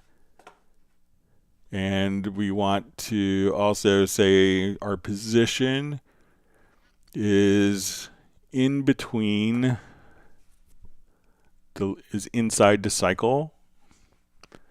And so we're going to take our automation for the selected channel inside the range of the cycle, and then we can come over here, we'll adjust to trim, and we'll say increment by 1 dB or decrement by 1 dB. So now at this point, when I run the project logical editor, we could increment or decrement by 1 dB or by percentage, only the automation within that particular cycle. And that's even if it's closed. So say we want to increment, and I have the automation lane closed, and we'll increment by 1 dB a number of times, open up the automation lane, that we can see that it has risen. So whether the automation is visible or not. And we had another question, was if there was no existing automation, can we do that with a project logical editor? So the project logical editor is really designed more for editing existing data as opposed to writing in new data. So I don't know of a way to do it with the project logical editor, but if you select just a range here within the automation, you could just, you know, do automation bumps very easily and quickly just by selecting the range with the automation open. So you could try that as well.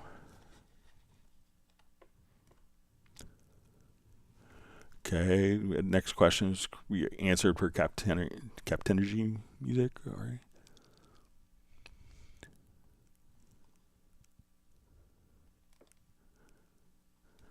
All right, so we had a question. This came from Sven.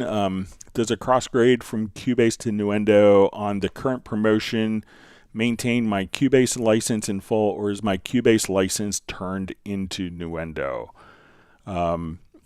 So it will, with the new Steinberg licensing, it used to be on the E-licenser, that the E-licenser, let me clear my throat, hang on. That the E-licenser would transform your Cubase license to a Nuendo license.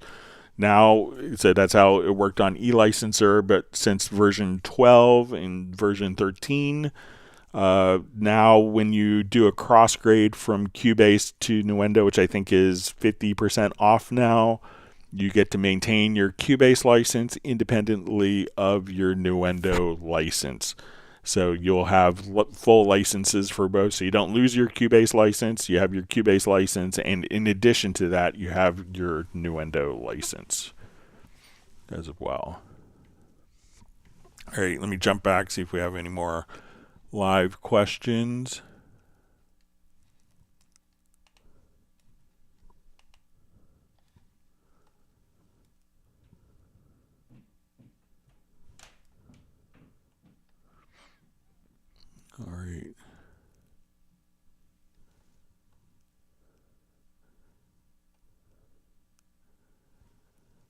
All right, so we have Ofiri Studio from Tanzania Nation. Thanks for joining us today.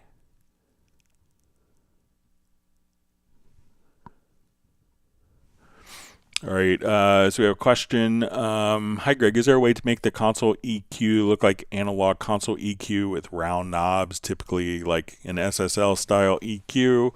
So in the channel strip, so we come here, we have this, but we also have the function for show controls as knobs. So now if I'm in the EQ area here, we can see the knobs pop out, and let's see if that transfers over into our mix console as well. So let's see if we can, I think that this may show it, but you know, as soon as we click here, the little pop out EQ window, we could see the knobs there, but I don't think that is going to indicate in kind of the full channel EQ. But again, you could always click on a track, make your adjustments with knobs, and as soon as you move the mouse away, you could just come right over here and view it as knobs. But it may not show it within the particular EQ rack here. It may not reflect that. Let me just see if there's, yeah, I don't think that there's a setting for that, but you could have access to your knobs just by clicking here or in the main channel EQ view. So let me know if that's helpful. All right, we see Michael Teams is out of pocket today. Sorry for the lack of ice cream. He's going to be back on Tuesday. So thanks for popping in, Michael. We hope you have a wonderful weekend. Look forward to seeing you on Tuesday.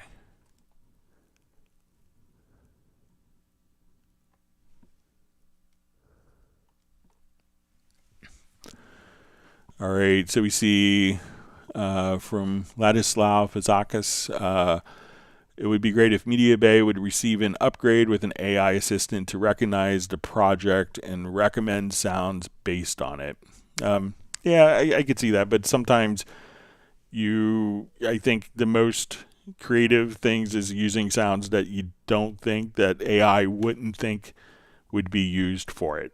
And doing interesting things with that. So I don't like to have, I understand kind of the desire to have something that works musically, but I think that if it predisposes your choices, that could be bad. And I think that you can make wonderful choices that an algorithm wouldn't necessarily suggest to you. So I wouldn't want my creativity kind of dictated to by an AI algorithm, but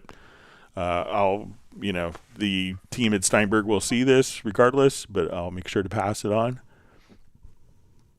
I see Tim K is looking forward to his ice cream on Tuesday from Michael Teams.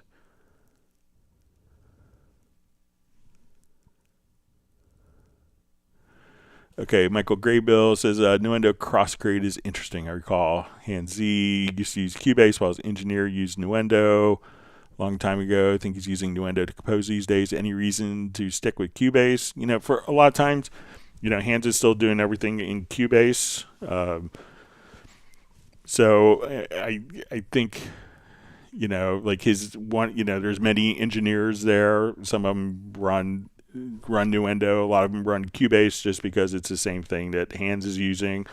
And during the mixing process, like when they want to make a change, they just, you know, can make the change. Obviously, Cubase and Nuendo can share the same projects. But, you know, some people don't, you know, like some people maybe don't want all of the capabilities of Nuendo getting in their creative process. You don't have to use them, but some people, you know, can feel, you know, like a touch of anxiety of having functions that they may not be using that they feel are getting in the way of their creative process. But, you know, obviously if you're working on films, you know, I think the last 7 out of 8 Oscar winners were all done on Cubase. So the best, you know, sound design Oscar last year was done in Nuendo. So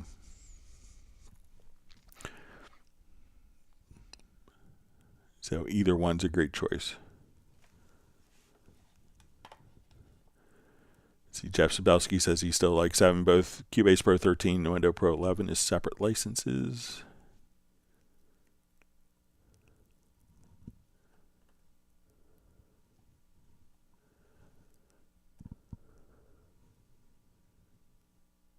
Okay, so we see Tim K just says, I forgot to mention the last time that his voucher for the full 70% off from the last sale was indeed valid through October 9th. So I guess it was Wednesday.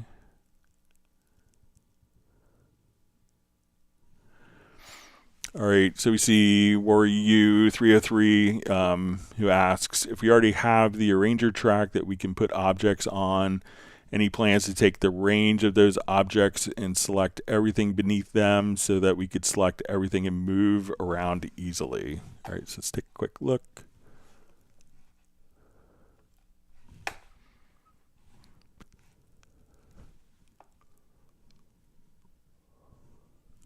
See if I have my...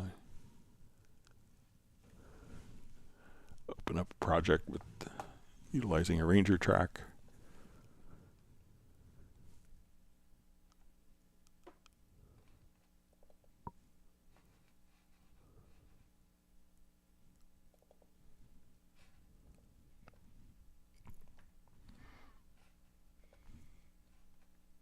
Let's see if we could utilize like the range tool.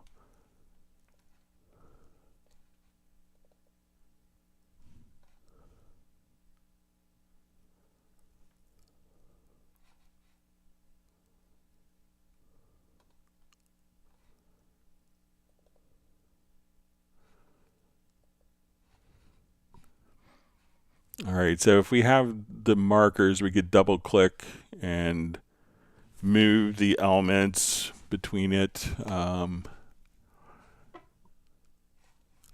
not the actual events. So if we wanted to, we could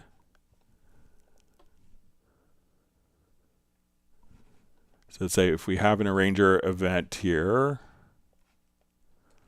so if I wanted to make a macro to kind of do this, one of the things is just to select the event. Let's see if we just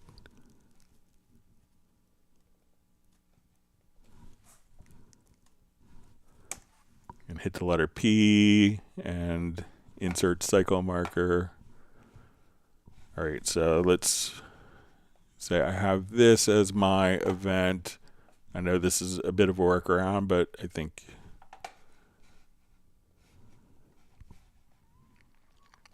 we'll just do new macro. So let's do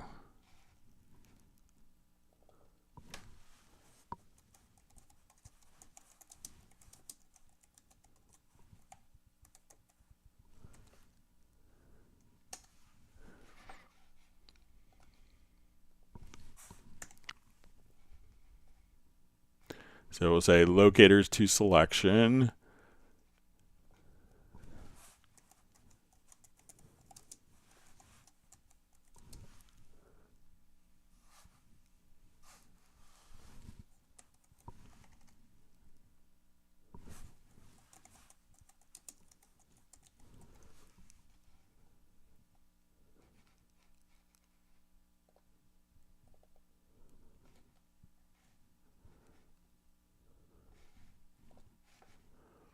Okay, so let's say I have this arranger event here. So if I run this macro, I could now with my, and let's switch it to the range tool. Let's add that command. Okay, so let's say my event is here. I could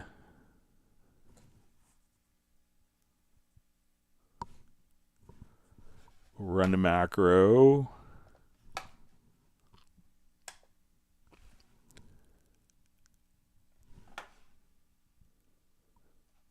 Then we could even take it a little further.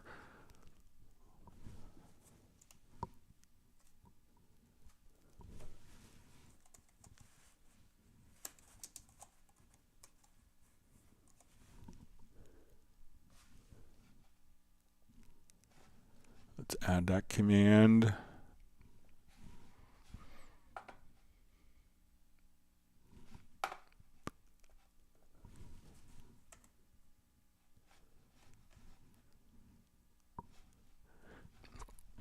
All right, so I'm going to select this. We're going to go to locators to selection. We're going to add the cycle marker on the active track.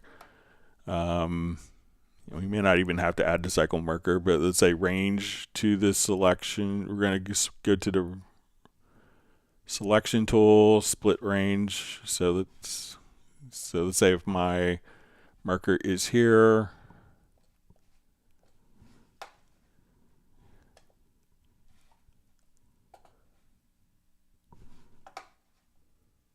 and let's see if I remove this, what happens?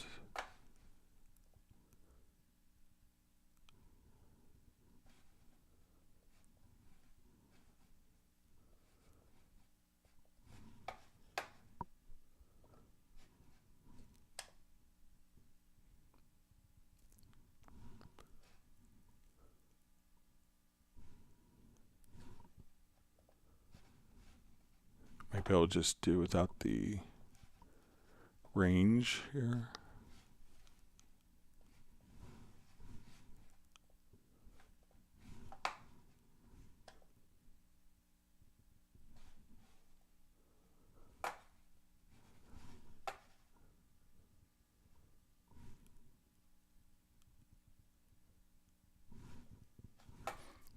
So, but if we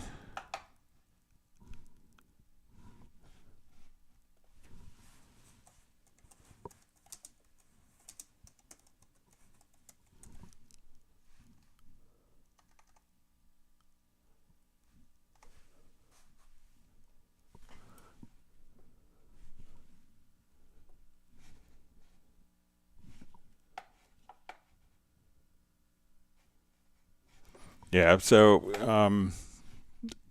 so I mean, what you could do is again, just come over here. So let's say this is our arranger event. If you want to do it pretty easily, just come over, you hit P, we're going to add the cycle marker.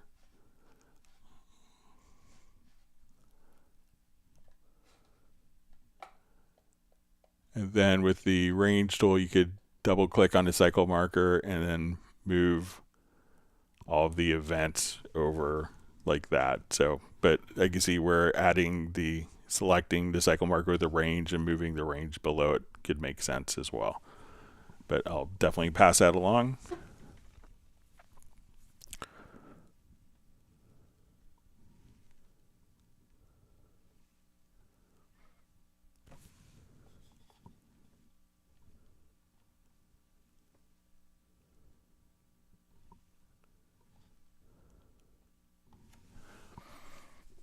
Okay, so we see Uno Momento says the audio track has a disturbing hiss. How do I remove it with Spectral Layers when I only have the Cubase 13 Pro Spectral Layers 1? So Spectral Layers 1 doesn't really have, denoising or taking away hiss. If you have WaveLab Pro, you could use that. And like if you have WaveLab Pro 12, you could come over and there's noise inside of WaveLab 12 that you could use, but the Spectral Layers 1 that comes with Cubase 13 doesn't have denoising functionality. It's going to be in the Pro version.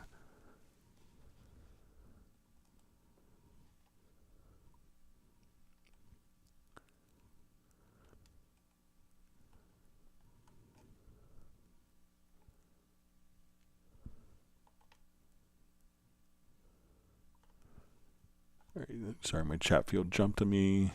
You see Michael Teams trying to catch a little bit here and there.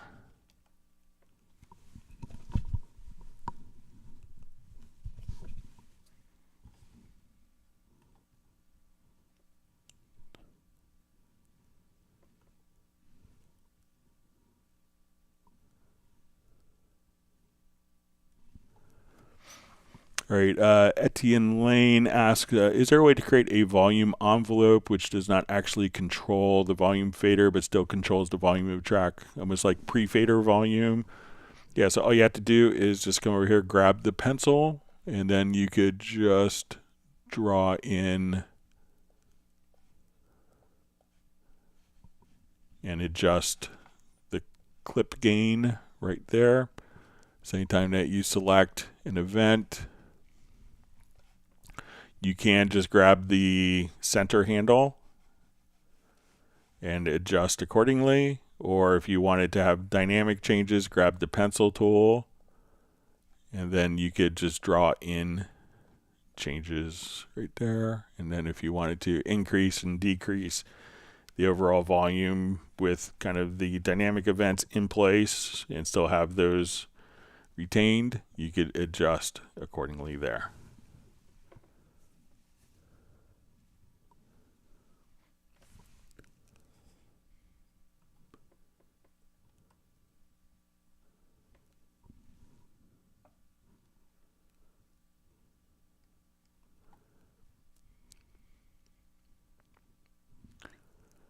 See, Michael Gray Bill says, thanks. Yeah, minimalism makes sense, especially if retaining access to both Cubase and Nuendo.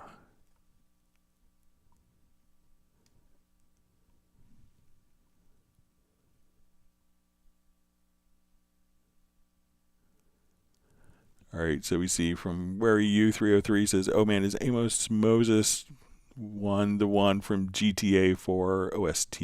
Please tell me it is. He's laughing. I'm not sure.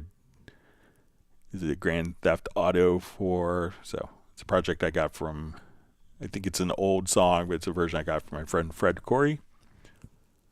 He's a recovering rock star / composer now.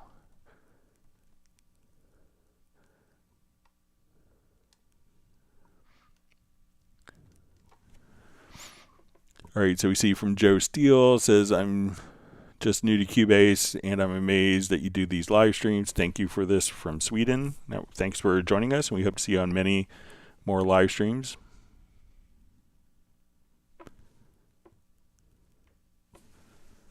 All right, Sven Isaacson just said, now that I have both Cubase Pro and Nuendo, I plan to continue using Cubase as my main program for the very reason that Greg explained, and jump over to Nuendo when I need the extra features.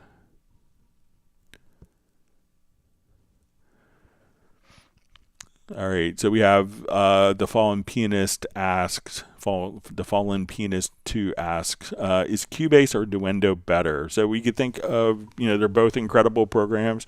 Cubase is going to be more aimed at music production. All the Cubase features are in Nuendo. Nuendo will offer some additional plugins, more extensive Dolby Atmos post-production workflows, ADR functionality for dialogue replacement, and game audio integration. So we could think of Nuendo is more than Cubase, has more additional kind of very specific tools that may not be found in Cubase, but they're both incredible programs. So if you need to do more like game audio and audio post-production, network collaboration, Nuendo is really good for that. If you're kind of doing music production, Cubase would meet all of your needs.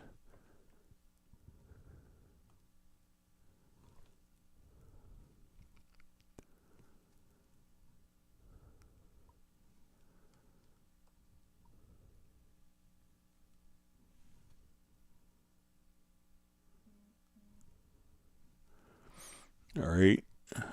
So we see in Cyrillic, the name just saying hello to everyone. So we see Bratman Studio says, hey Greg, how about your buddy Peter Frampton as guest for our next Zoom meeting? So I think he would be up for it. I know he's off tour now. I'm going to see him in Nashville, I think. And he's being inducted into the Rock and Roll Hall of Fame, I think, next weekend. So everyone wants to watch that. But yeah, we'll see if I could ask. I could probably call in a favor to Peter to see if he could be a special guest.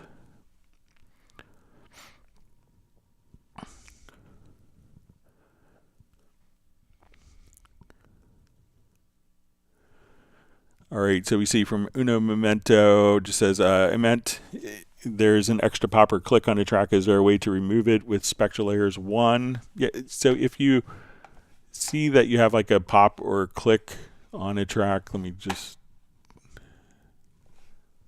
come over.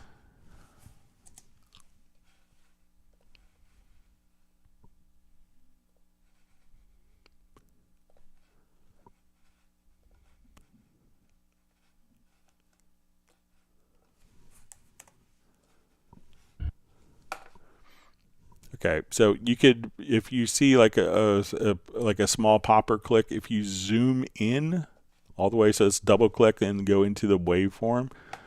Now you have a pencil tool, so a lot of times you may notice that as you're working in the sample editor, that you may have just like one sample here that just went crazy. But so if you see something that looks like this on both channels, and you're like, okay, and you play that back, and you know that there's like a little pop or click that you see visually in the waveform. Here what you could do is just use the pencil tool, and you could draw it in. I think if we have it on both channels, that you could hold down maybe shift or control.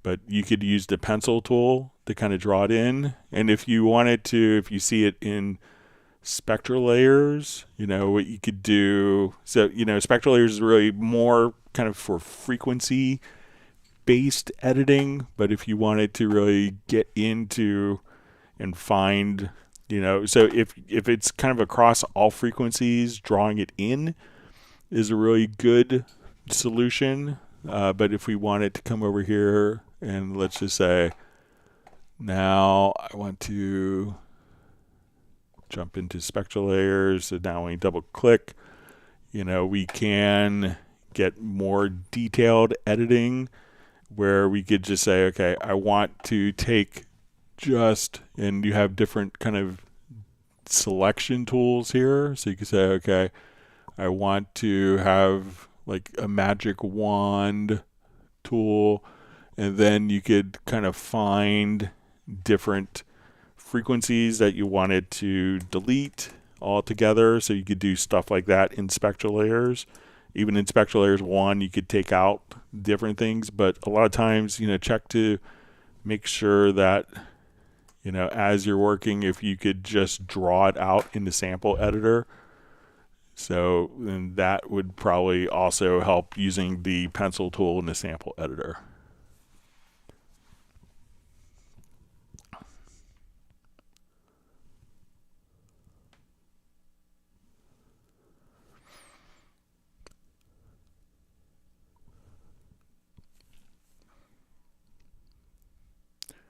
Okay, so we have a question. What is the best way to work with Vari Audio to keep the original vocal in the project and compare both with Vari Audio and without?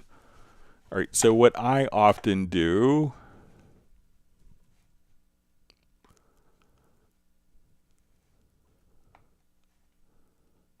let me just see if I have.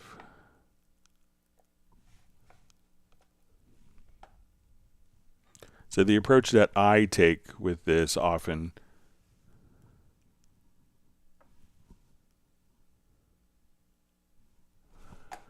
is I'll just kind of come over here. So I'll start, let's say we have our vocal file, okay? What I will do is to make a duplicate version, I go to the track versions, and then I'll say, let's make a duplicate version. And at that point, I will render this as a separate audio file. So I'm going to choose the bounce selection and replace. So this is a separate audio file. This is, let's say, and we could rename this track version. So we'll call this Vari Audio. And this version, let's say, is, I'll rename this and we'll say source audio or original. Okay, so I want to switch.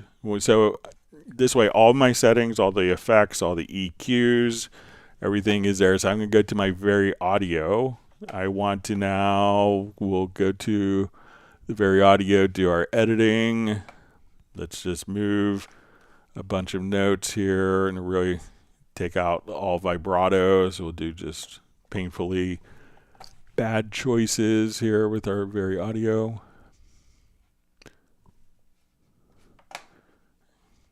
And let's say, okay, now I want to move these up a couple of semitones. All right, so as we go to play, what began as our first kiss. It started all of this. So say these will be my changes. Do you remember the day that we met? It was a long, long time ago.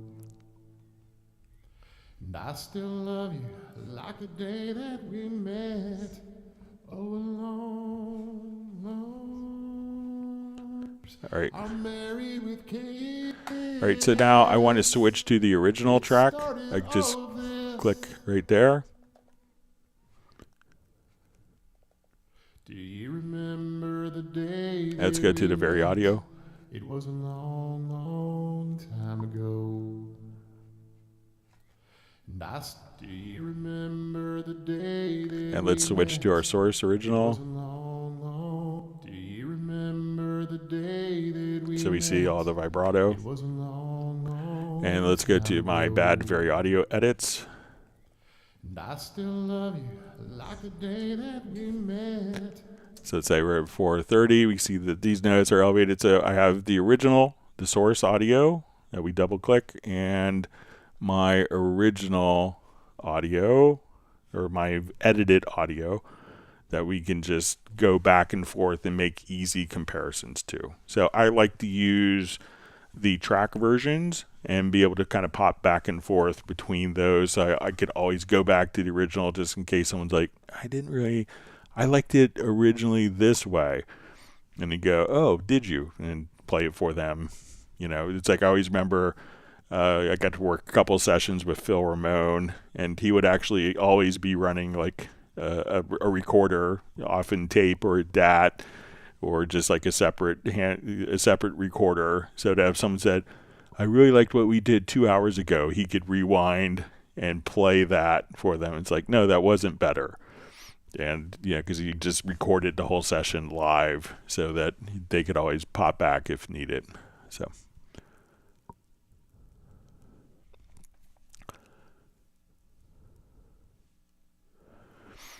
Okay. Okay, so we see DaVinci Girl. Hello, guys. Daniela Tocan from Bockham. I'm late today. No worries. It says using Cubase Pro 12, no music, most time just sound design. As additional DAW, main DAW is DaVinci Resolve. Okay.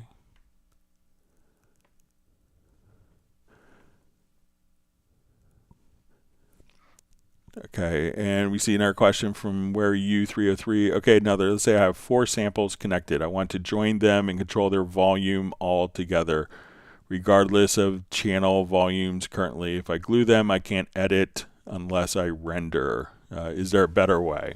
Okay. Okay, so let's say I glued these files here together. Okay, so I'm going to come and let's glue. All right. So when we do this, you know, all you have to do is, you know, you could still in the sample editor adjust, in the part editor rather, adjust the volumes independently. So, but it's, you know, so you don't lose that functionality. We don't have one clip volume, but another approach to doing that is just to come over here and group. So just hit Control or Command plus the letter G, and then we could group these events. As I move one, they'll all move together. So just kind of like that. So we could do that and adjust the clip gains. But again, if we do glue the events together, they will, once you double click, you could select the events here and adjust the clip gain independently or all together, or just choose to group the events. So now when you adjust one, the proportionality of the back of the files will be retained. And then to ungroup, you hit Control or Command plus the letter U for ungroup. And now they're all functioning independently. Or if you just select multiple parts, and you could now adjust those proportionally as well.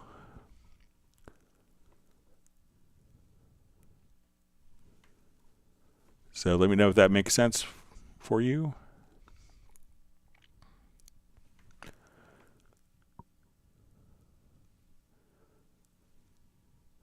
Okay, so we have a question from FlyV. Greg, could you explain one more time about staying on beat while changing tempo signatures in a song? Okay, so let's pop over.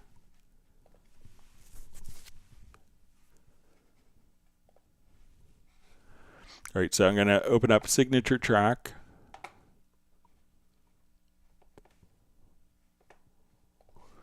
All right, so I want to put in a 4/4 measure. And let's say I want, so when I double click, we can see the click pattern. So let's say, okay, I want my 4/4 and I want this 4/4, but I don't want, let's say, beat 2 to be emphasized. So let's say when I'm doing this, I could select and we see our click pattern. We could double click and I could say, okay, I don't want anything there. Let's say now I want it to be 6/8. And I want this to be like a 3+3 pattern. So when we go to edit, we could say, okay, I want this to be like 1, 2, 3, 4, 5, 6, 1, 2, 3, 4, 5, 6. And then let's say at a certain point, I want it to be in 4/4, but I want it to be double time. So we could just come over here and say, okay, let's do double tempo. But we're still in 4/4, and let's say I want to do 7/8, and I want this to be like 2+5. So now, so as soon as we want to do kind of our changes, I could say, okay, let's make this 2+5. So as we listen to it, we could just say, and we'll turn our click track on. So we have kind of no. Now we have 6/8. And then we have double time in 4/4. So at this rate, we could just kind of come right over here and say, okay, we want our 7/8 here. And so when we do that pattern, we could just say, okay, I want to do 3+4, and then I want to copy that pattern, let's say to measure 15.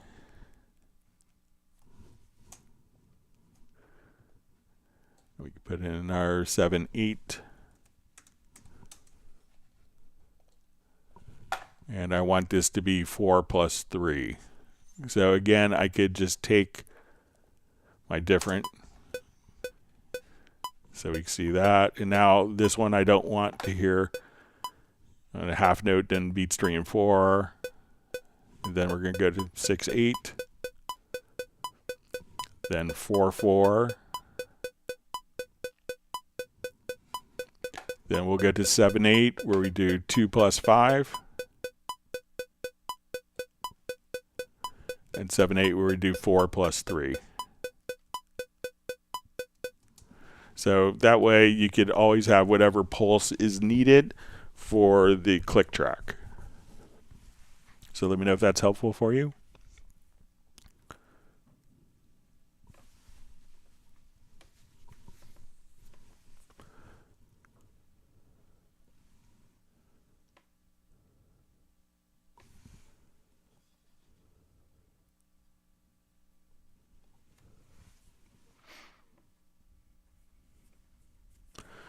Okay, so we see from Daniela Da Vinci Girl, are there any plans to change the workflow for Dolby Atmos in Cubase or Nuendo? It's really not comfortable, the workflow now. Maybe you could demonstrate the workflow as it is now until it comes to a binaural mix and monitoring with plugin integration. All right, so, if you want to start, realize that when you're dealing with Dolby Atmos, there's a lot of restrictions already in particular workflows just by the nature of the format.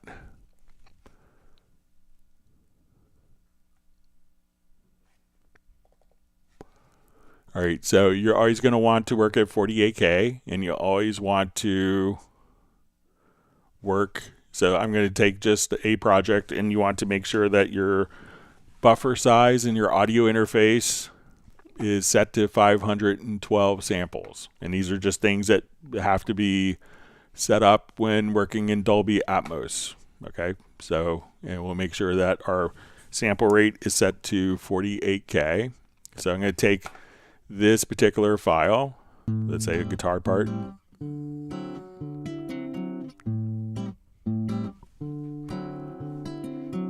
So we want to configure this to work in Dolby Atmos. We're going to go to our project menu, and from the project menu we're going to choose our ADM authoring, and we'll go to our setup assistant. So we'll say, okay, pretty much check. We're going to add a bed. So 714, 712. So, people ask if you could have a higher bed. No, because Dolby is not set up that way. So we'll come over, and we've done this, and now we want to come over here and we see our monitoring with our down mix, and we can say, okay, if you're doing headphones, we want to monitor in binaural. If you have 714 or 712 for your monitors, like your physical speakers, you would just choose whatever configuration you have here. If you're using headphones, choose binaural. And now when we go to mix, all we have to do is come over here. Let's go to our panner. So I'm going to double click on the panner. And at this point, we could just come over and let's automate the panner. So as we go along.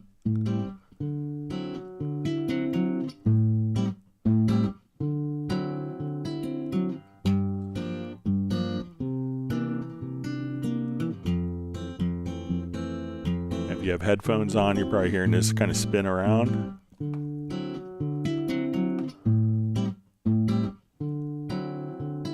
Now we go to the front.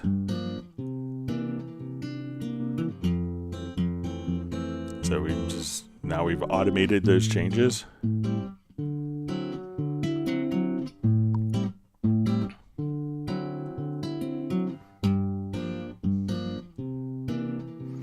And we're monitoring in binaural, so but that's it is a complex thing to get set up because there's a lot of restrictions on the technical ins and outs. So, but that's a pretty straightforward process. But let me know if there's something you don't understand with that.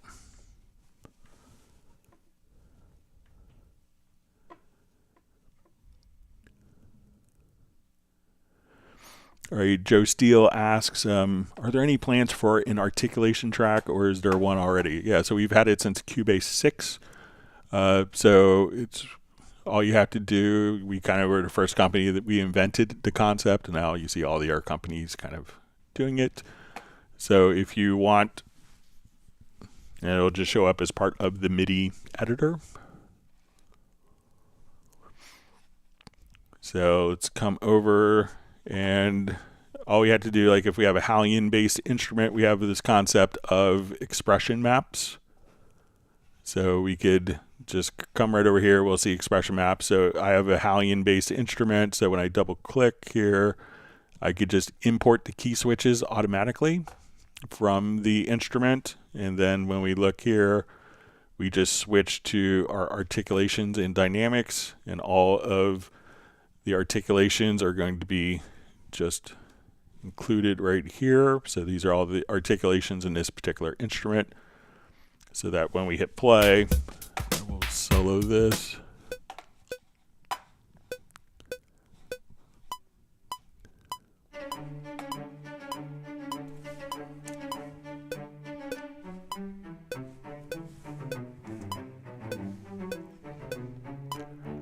So all I have to do is say, okay, I want this to be bits.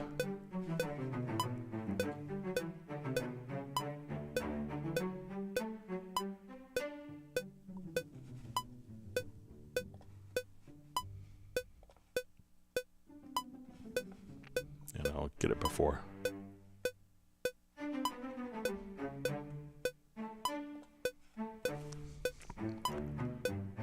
So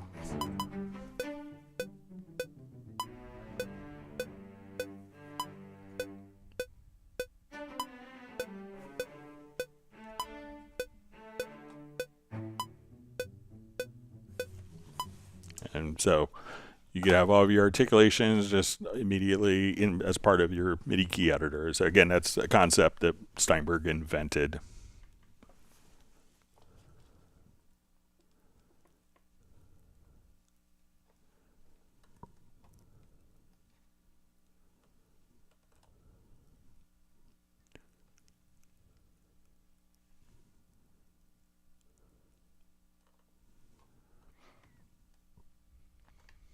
All right, my chat field jumped.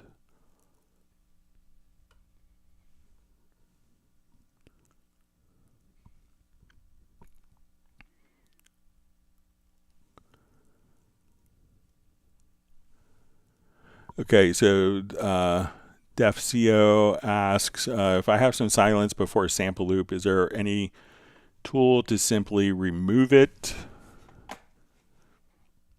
Okay, so let's say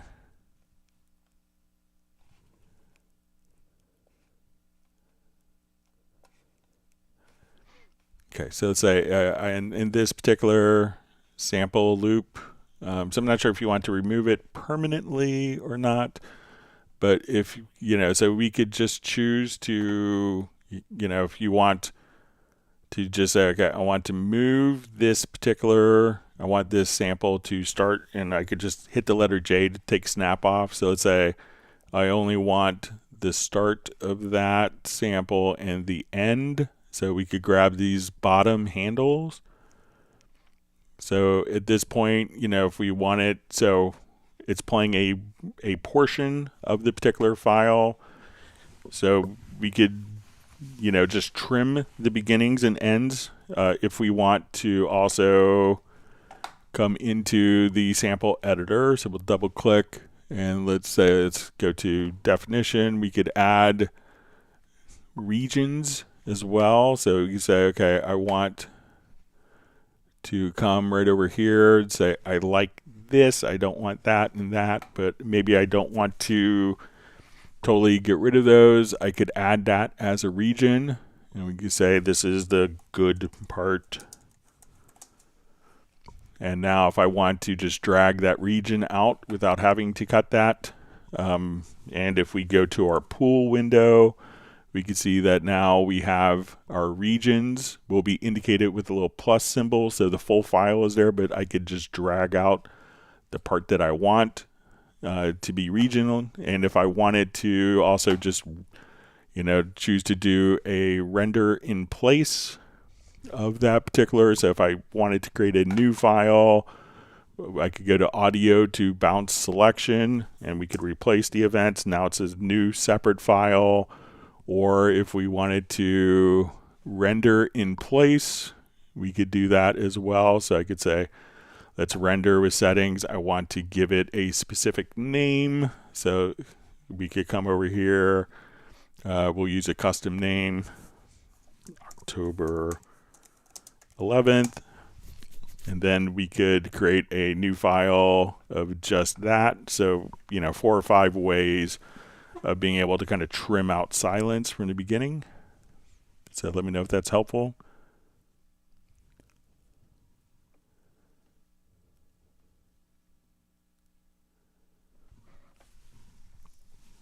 All right, so we have a question from Suede TV. It says, Greg, can you please explain how I can make an export in WaveLab 12 that makes a 24-bit 48K WAV file and an MP3 of the same file at once?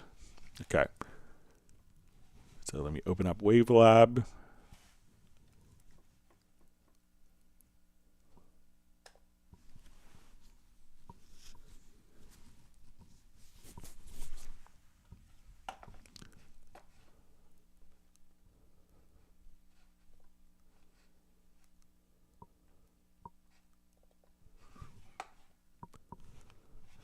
Okay, so let's say we have all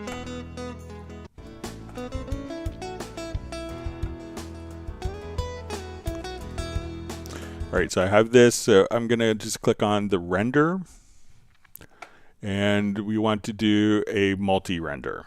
Okay, so we'll say, okay, we want to do the whole file, and I want this, we'll call it a name file.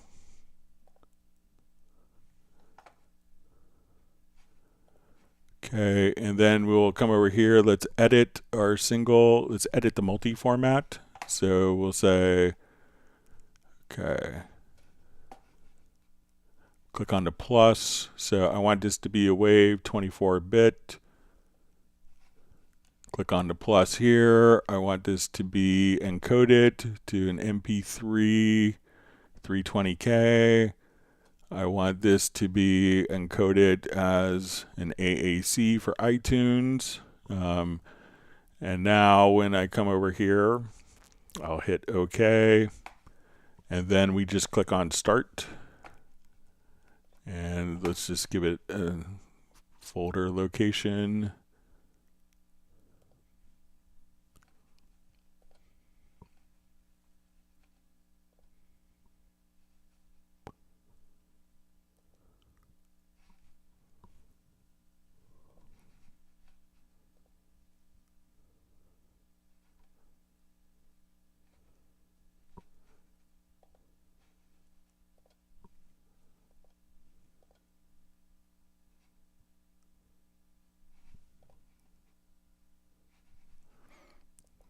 Okay, let me just.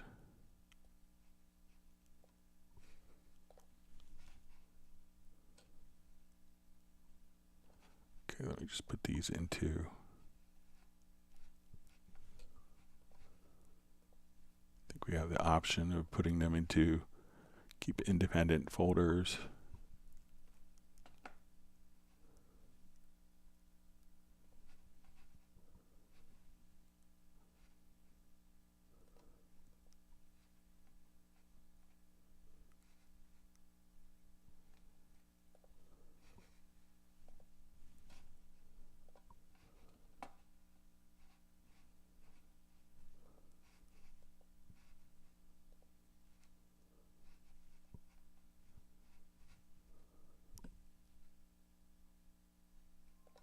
All right, let me just.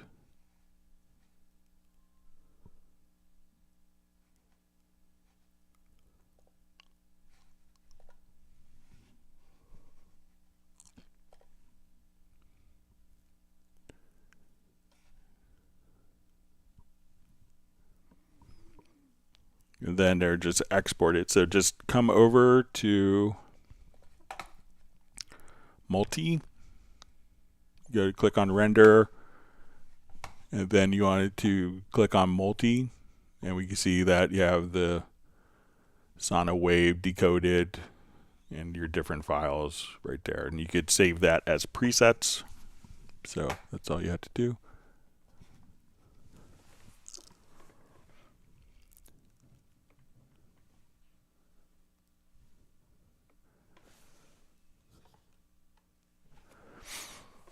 All right, so we see Bratman Studio says, hey Greg, I seem to remember back in the day Cubase had a set of quantizing templates that could be applied to drum tracks to give a different flavor. Are those still around or older, or use older ones in 13? So there was like a collection of originally, like back in 93-ish, there was like DNA groove templates that were around. And I think that there is like some weird licensing stuff that went on with that, but it's really kind of just super easy to take any, open up a Quantize preset that you like, and just say, oh, I really like this file, and you drag it in, and now you save that as a preset just by clicking on Save Preset. And then any file, MIDI or audio that you drag and drop into it, you can just do. And that was before, like we had the option of doing swings, like, in the MIDI editor. So if you go to the Quantize, where you could adjust the swing amount and it's often really all that those particular presets were doing. So you could just come over here and just say, okay, I want to adjust the swing feel or drag and drop and extract the feel of parts. So there, you don't have necessarily like the groove quantize templates because they really weren't as necessary as they were back in 30 years ago.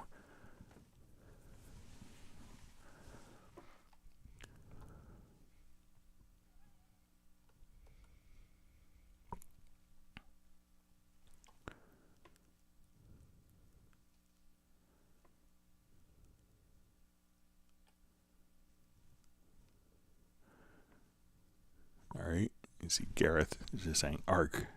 Maybe it was a guitar part I used of his.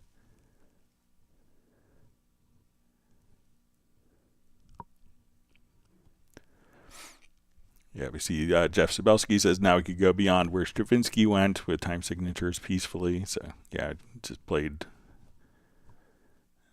2 pieces this last weekend in the orchestra that were constantly switching pulses between 5/4, 6/4, and 4/4. So including Philip Glass Concerto for 2 timpanis, which is like every 2 measures, different meters, often 4/4 to 7/8 for 2 bars at a time.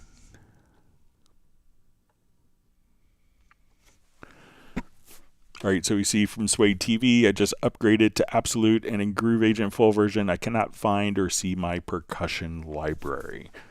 Okay, so when you go to the full Groove Agent, you're not going to see it in Groove Agent SE, but when you go to full Groove Agent, you should see that you'll have, once you go to Load Kit with Patterns, if you kind of slide over here, make sure that you have, it's called a percussion agent. So now when you come over,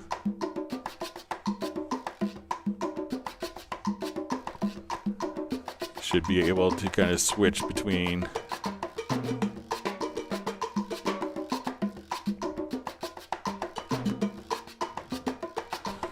so you could check to see if it was installed or not. Let's go to the Steinberg download assistant. Let's see if it's a separate install, but that's where it should show up. And then if you have Groove Agent SE, it's not, I don't think it's going to load into SE. It's only going to load into the full Groove Agent.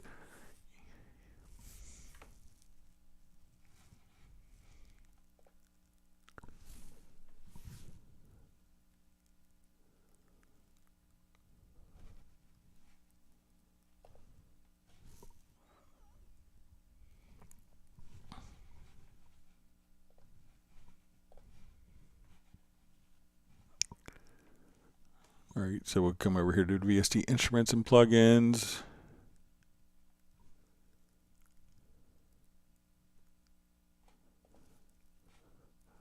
So make sure that you have all of the content. So it's going to be in here. If you have the library manager open and go to Groove Agent, you should also probably see it listed.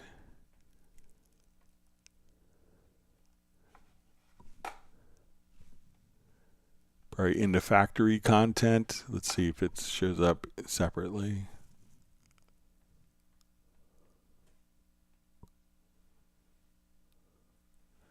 Yes, I think it's going to be part of the factory content would be all of the percussion agent. But so let me know if you see it in there.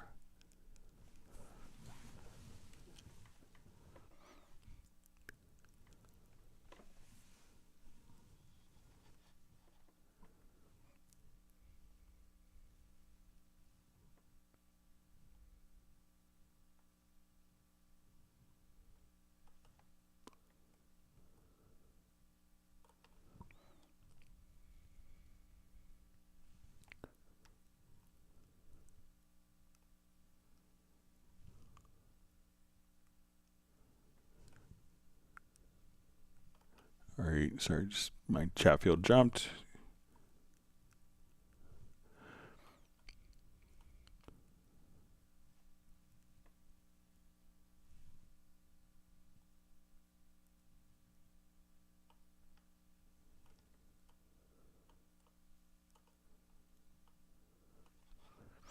Okay, so found my spot. All right.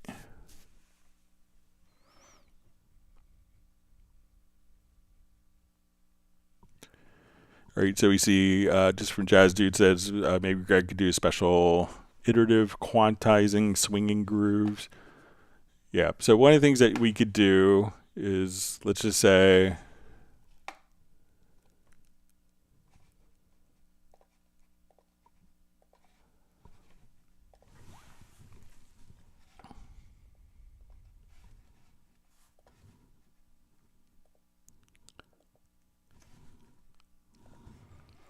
okay, so like let's say we want to take our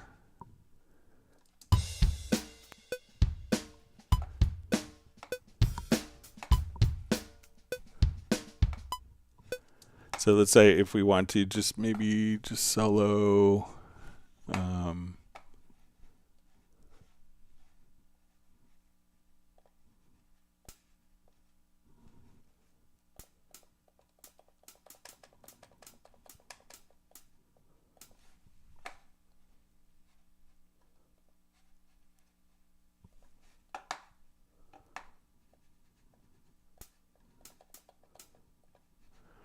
all right, so if we wanted to just kind of do like iterative quantizing, and what that is good for is, like, let's say if we wanted to only have particular notes on beats, so let's go to our Quantize panel, so you could do it from the edit menu. So we could think of iterative quantizing as being more where it's not going to, what the iterative is going to be a percentage based. So let's say this note, let's say our beat is right here. I want to set this up for quarter notes. The line is where our beat is. So as we come over and I quantize, we move the note closer and closer to the beat in intervals of 80% without actually ever getting it on the beat. So this way, and this is often called like a soft quantize, where it's going to move the note 80% closer to the beat and then 80% closer to that, and it's going to take those small distances and always divide it. And you could also do your swing right here. So if you wanted to take a number of events that you have, so let's say I want to take this, and we could just put the swing in our quantize. So if this was like perfectly on the grid, that we could apply like swing quantize.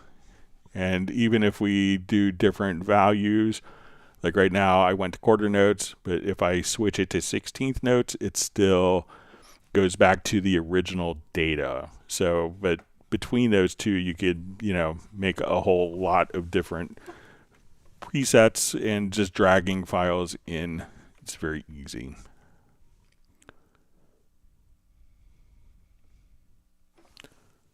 All right, wonderful to see Graham Witcher checking in from Oxford.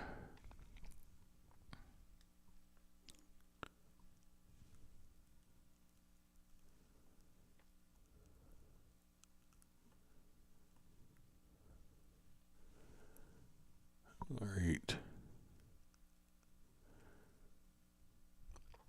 So we see Sven Isaacson just saying the cool thing about the groove quantize is you could import the groove of a whole track onto another just by dragging and dropping. I don't think it's possible in Cubase today. So you could do like, I think 16 or 32 bars at a time. So there was a match quantize, but I think in the old days it would only, the match quantize would only be for one measure. So you could get more today than you could in kind of earlier times.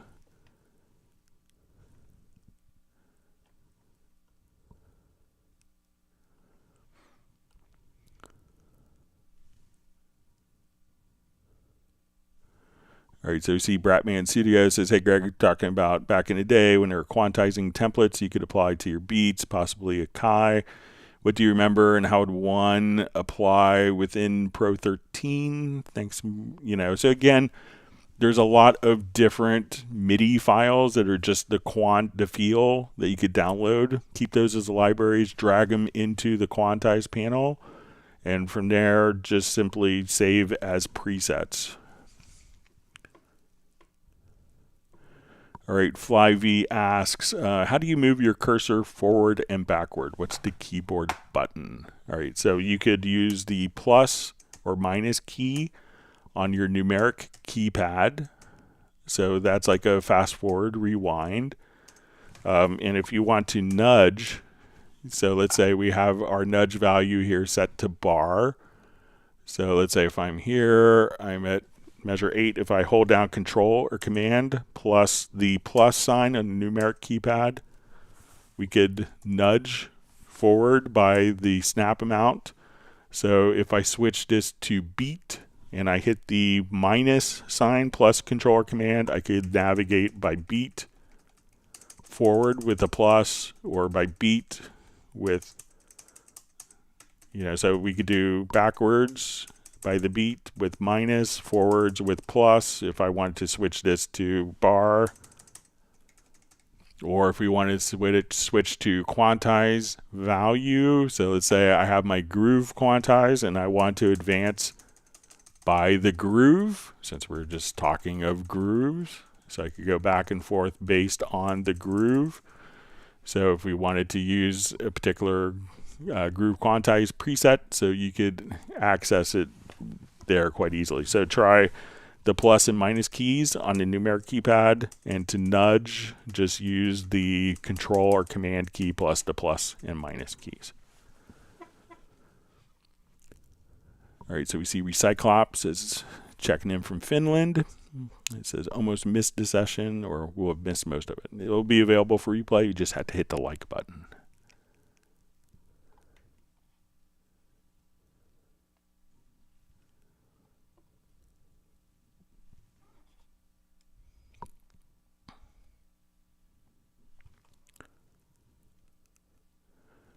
All right, the Heartbreak Time Machine says he has hit the like button, so appreciate that.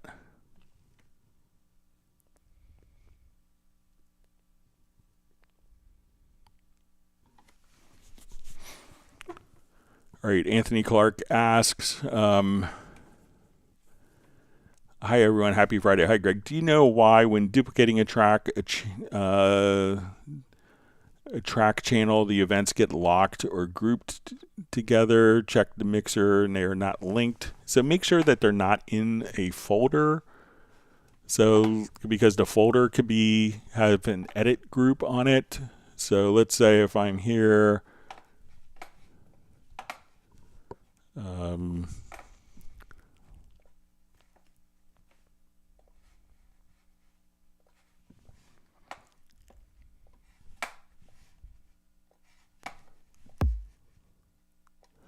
all right, so if these are in a folder and we have the edit, so we could come over here and just choose the group editing. So now if I come and let's duplicate this track.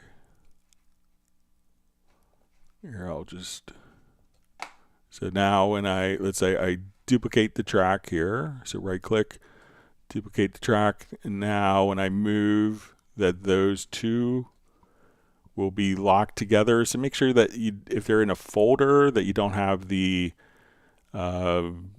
edit group on within the folder events. All right, so we see from Michael Pierce, is there an easy way to map the length of a sample in Groove Agent or Groove Agent SE to a MIDI parameter, so a drum hit length could be automated, or even with a MIDI note length? So I think, so let's come over.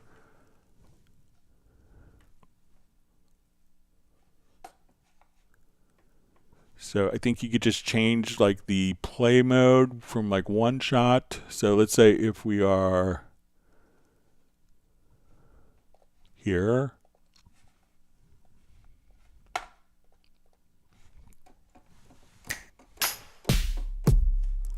okay, so let's say when we do this, let's go to sample. Is it in there? Let me just.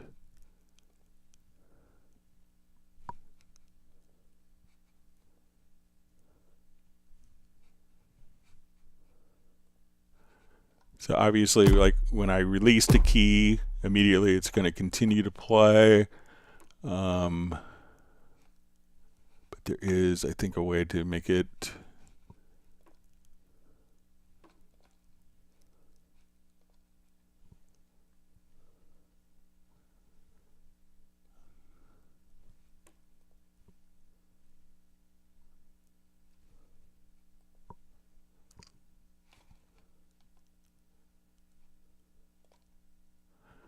okay. So if we set this, if we go to the sample and we say until release, it'll only play the Groove Agent sample until I release the key. So if we come over here, let's just hit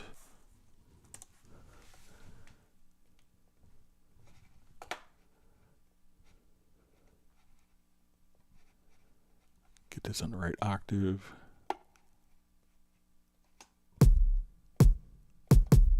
So if as I hold the key down,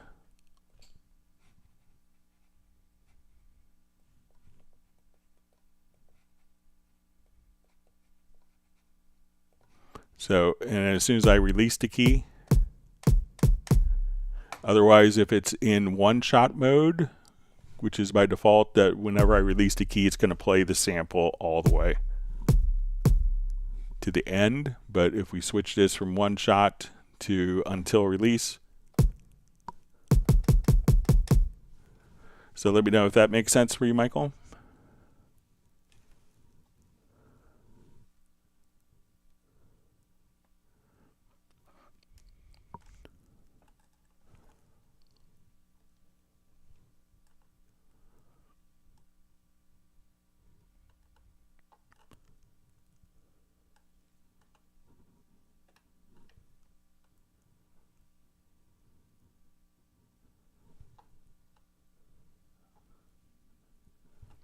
All right.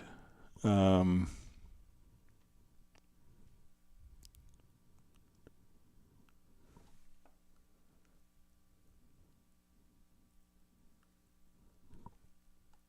right, I'm going to get to some of the questions that were mailed in. We had a bunch more questions mailed in, so let me get to those. And I'll just check my time. Okay, so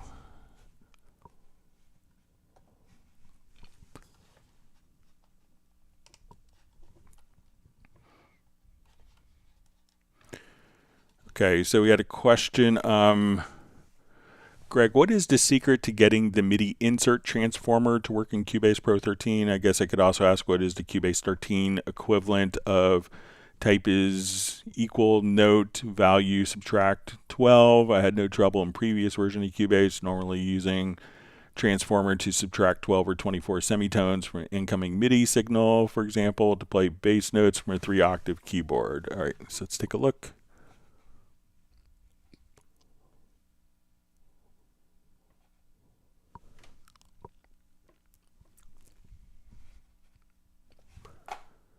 Right, and just revert this quickly.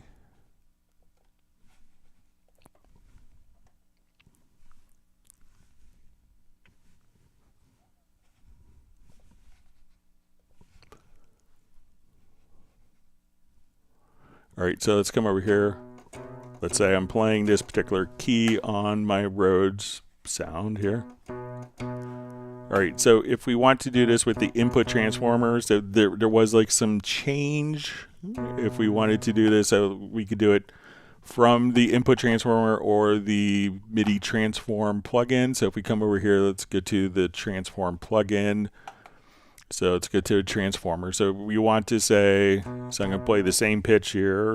Let's say a B, and we want to take our type is equal to notes.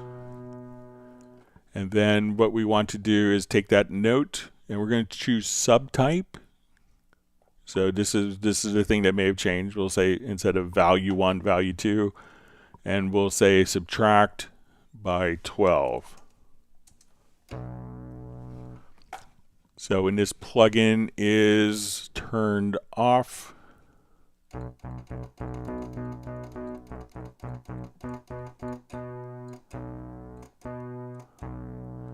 So off. And now if you wanted to play from your 37 key controller to play bass notes, just try that. Also, if we go to the routing area, here we can see the input transformer, and we could do that as well. So if we want to select the input transformer and then open the panel, we could do kind of the same thing on input, where you say, okay, we want to take our notes and then subtype, and we'll see that will reflect pitch. And then we want to subtract 12. So if we have this turned on and the MIDI, so just try making sure on the action target, instead of value 1, value 2, that you have subtype chosen. I think that's the thing that might be tripping you up as what had changed.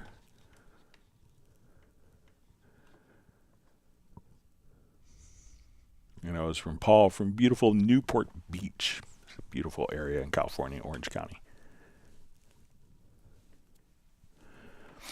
All right, we had a question. Can you send different articulations to different output stems? I've created one MIDI track with expression map, attribute, and didn't split short or longs in different MIDI tracks. I thought maybe I can route the articulations, EM, into different outputs if possible. Okay, so let's come over here. Let's say we have a cello part. Okay, so what I did is I loaded kind of two different cello sounds. So one will kind of be short, and so let's say this one will be kind of staccato, and another one that would be long. And what I did is, because if you want it to go out of different MIDI output ports, so when I go to my mix console here, we'll scroll over, we'll see that when I play this particular instrument, that it's going out of this channel, and I play this instrument, it's going out of a different channel. Okay, so most instruments may not be able to split the shorts to one channel, the longs to another channel. So you might have to load up to the same instruments like I did here, but it could depend upon your library. Then when I went to my expression maps to split up the short and long notes, I went to my expression map setup, and when we looked here, I just said, okay, so we use this one, and I could say that the channels, when we go to, let's say, legato, I set this to channel 2 and staccato to channel 1. So one expression map, but this way when we actually look at it, it's going to, the short notes are going to be a MIDI channel 1, which is then routed to the particular instrument. So, and then the staccatos are going to MIDI channel 1, the legatos are going to MIDI channel 2. Now MIDI channel 1 here, when we go to the mixer, is going out of the main output, MIDI channel 2. The long notes is going out of output 2. So when I go to write in my articulations, we'll just come right over here and select the articulations and dynamics, that when we switch the articulations, so we'll have half notes here, but when we switch those, that they will switch to our different mixer channels.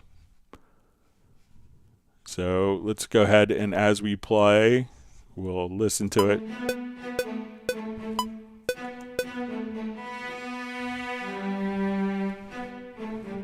All right, so we hear those long notes.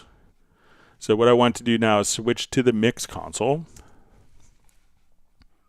And because I've set up the expression map to switch to a different MIDI channel on the same device, we'll see that those notes, when When we get to the half notes,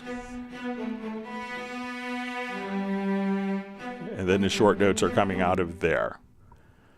So again, you may have to have, different outputs routed in the instrument so that you could do that and then just use different MIDI channels to route to the different instruments, longs and shorts and route those to different outputs. And that way one expression map can take the shorts to one channel and the long legato to a different channel for different processing.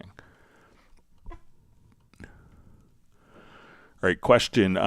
Where did the color menu inspector go in Cubase 13? In Cubase 11 Pro version, I could have pressed the inspector on the color of the track and it would show what color I have selected for the track. Now in Cubase 13, I don't see it. How can I see which color I've chosen before? So if you want to set the color, hold down the Alt or Option key in the inspector. You could also hold down Alt or Option key and use the mouse scroll wheel to change, but just click now with the Alt or Option key and all of your project colors will show up. So Alt or Option, and I think if we click here, Alt or Option on the track as well. All right, so we had a question. How can I randomize in each MIDI track the time position, the duration, and velocity of the notes? Maybe create a macro or a logical editor. For example, I would like to import a MIDI file that is already quantized to the grid from notation software, in my case, Sibelius.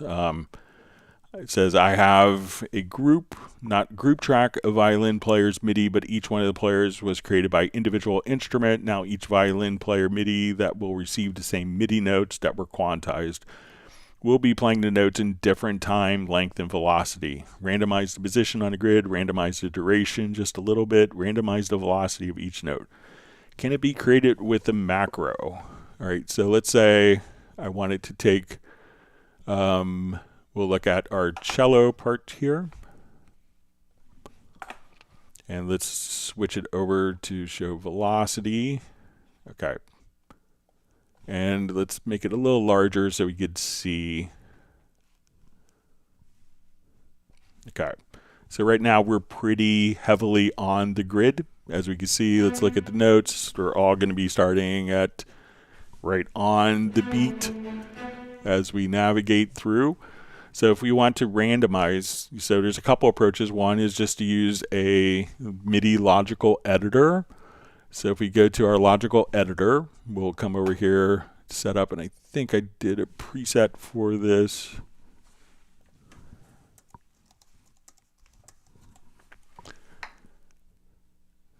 All right, so we said randomize velocity, position, and length. So I want to transform MIDI notes. And what I want to do is the action target, I want to choose velocity. And so we can see velocity, position, length. So here I could say I want to set the random values between 80 and 120. I want to adjust the position between -20 and 20. So a variance of 20 each way, and the same for the length. So now when I go to, I'll move this up, and we can see the notes here as I just apply. Let me select all the notes here that we could, and you can see the velocities here changing, the positions and lengths of the notes changing as well. So you could apply just kind of total randomness to it. Now, another way to do this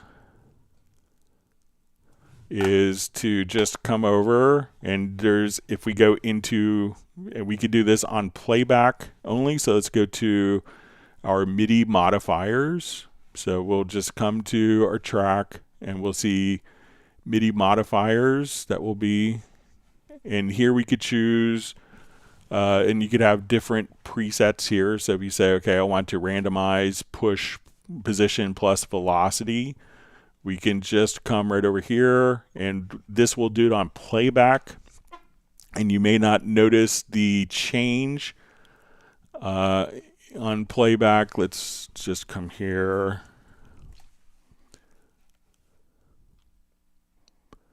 So as we are randomizing these values. You may not see it written into the part until you do a freeze MIDI modifiers. So, but you could also choose to randomize, you know, you could set different random targets for position, for velocity, pitch, and length right here. But the logical editor is a great way just to call it up with one particular button.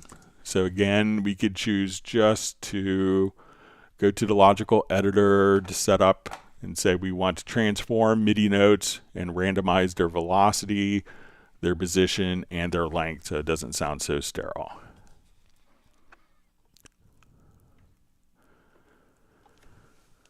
All right, so we see question, is it possible to import only tempo track and signature track from other Cubase project?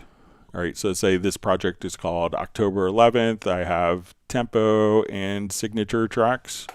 So we'll do a new project, and we could use the import tracks from project. So we have a new project here. I'm going to go to my file menu, and we'll say import tracks from project. We'll say, let's come over to my Hangouts here.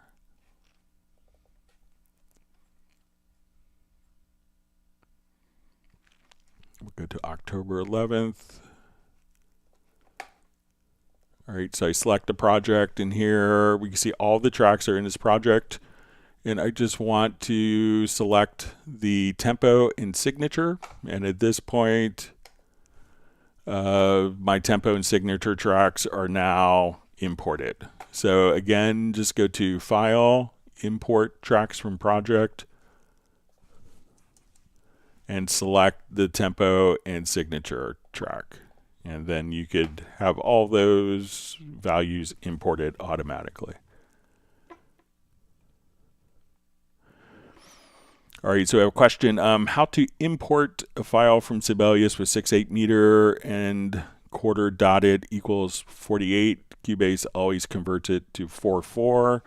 So probably what you need to do is just to come over and let's say we go to your preferences. Make sure that you go to MIDI files, that you have make sure you uncheck ignore master track events on merge, because what that will do if you have 6/8 and your tempo, those will be ignored. And this is why this is ignored, is if you're dragging and dropping from different instruments, such as like Groove Agent or other instruments that have like MIDI data that you drag and drop.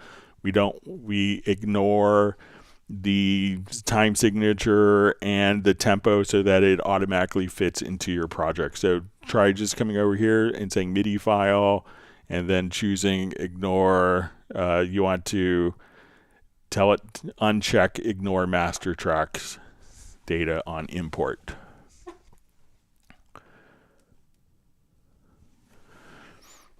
Okay, next question we had was says macro for writing automation. I would like to select a region, expand it, bring up automation track, and then I will be able to write automation data by hand. So is there a macro for that? So let's say I want to take this particular event. So you know, it's easy to come up. There's key commands for opening up the automation lane, which is show automation. But if we wanted to kind of zoom in and open the automation, I made a macro for this. So let's get to the key commands. Okay,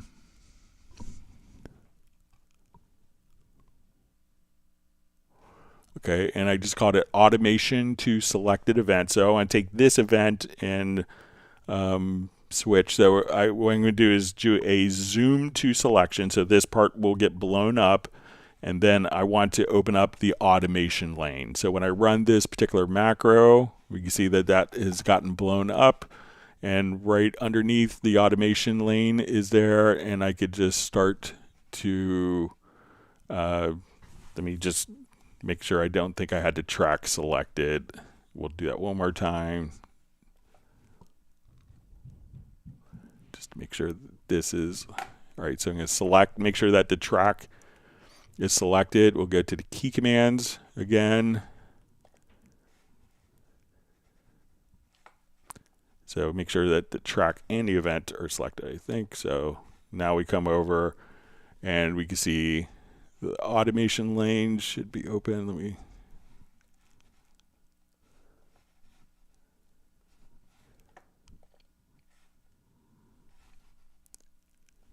So try that macro, and then so just 2 steps: zoom to selection, and automation show automation. So,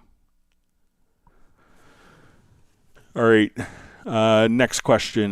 Can you create a macro that selects all tracks and all parts from the cursor and to the right of the absolutely everything, tempo, tempo map, time signature, markers, and select all the parts and their automation and move it by 1 bar to the right?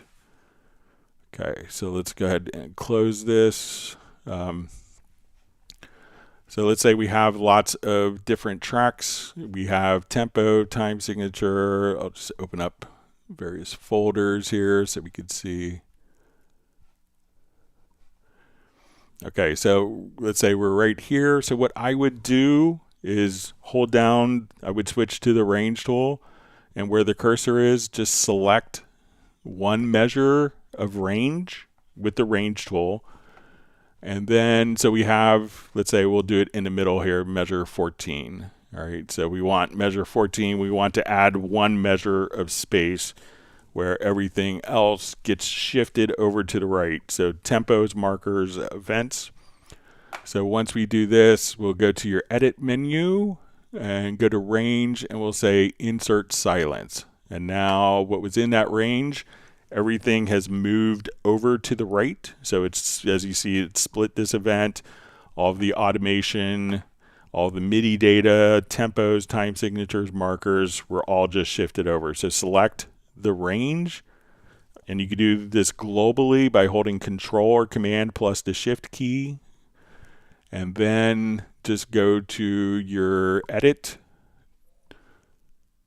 menu to range, and then you want to insert silence, and then everything is just shifted over.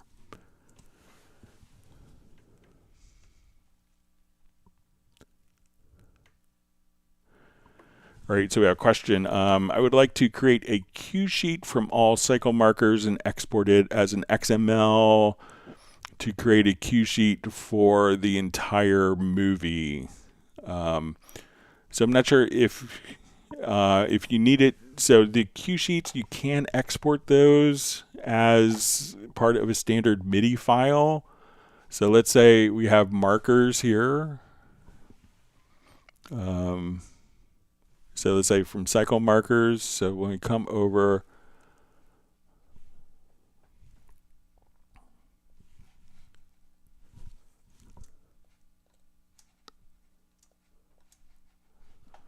okay, I'll just add a new marker track here.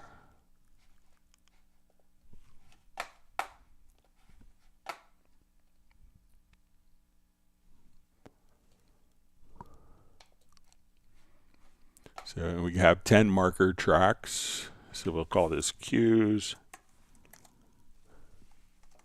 not QED.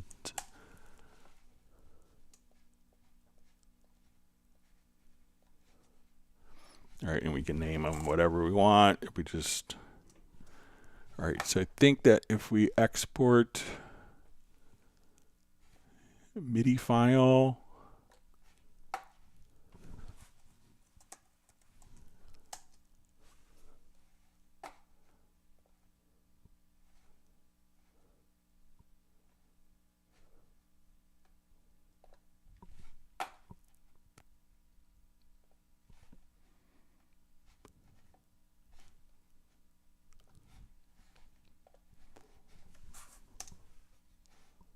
so I'm not sure if you need it specifically as an XML file, but let's see if we come here.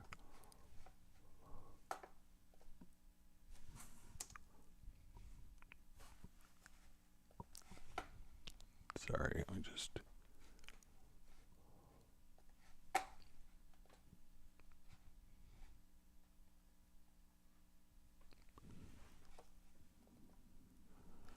That you can now see the markers automatically carry over. So we can see the markers there. Now, if you wanted to export it specifically as like a CSV file, Nuendo does offer that functionality. We'll show that to you here quickly.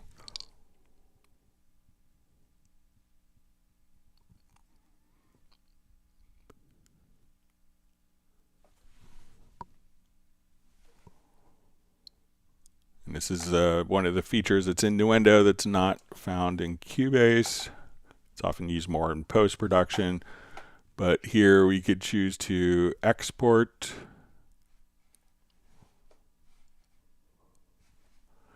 And then you could do cue sheets and your CSV markers from, so you could create export to markers as CSV files to import into Nuendo. So, but MIDI files may work inside of Cubase. All right, so we see a question. When importing a MIDI file from Sibelius into Cubase, do Cubase always add CC program changes to the imported MIDI tracks? Is it possible to create a macro that will delete all CC and program changes when importing a MIDI file? So Cubase isn't adding it. It's probably being generated by Sibelius. And Cubase is reading it. So if you want to delete, let's just come back. We could use a logical editor preset for that. So let's say we have lots of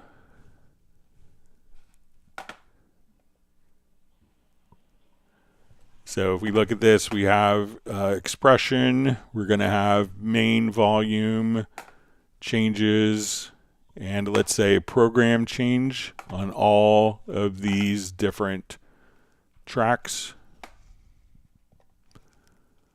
So we look at this, we'll say, okay, we have program change, different volume messages, so on all these tracks. So what we do, I'm going to select those. Let's go to the let's go to MIDI, to the logical editor. And I think I created a preset. Let me just see if I can.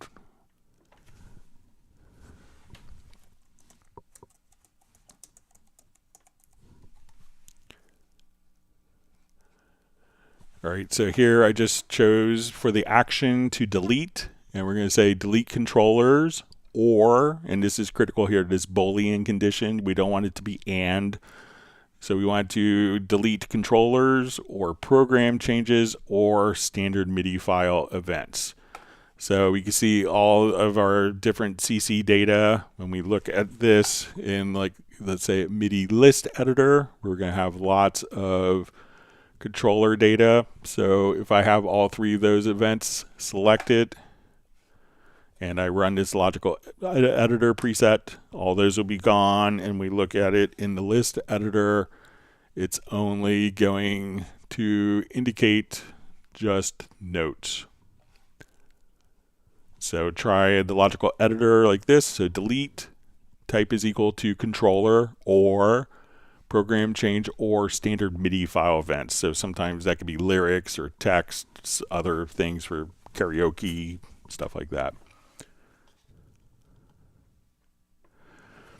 All right, so question, is there a way to import the MIDI file and to put it in the exact place I need, like a specific bar or at specific time, specific time code to create a question in Cubase?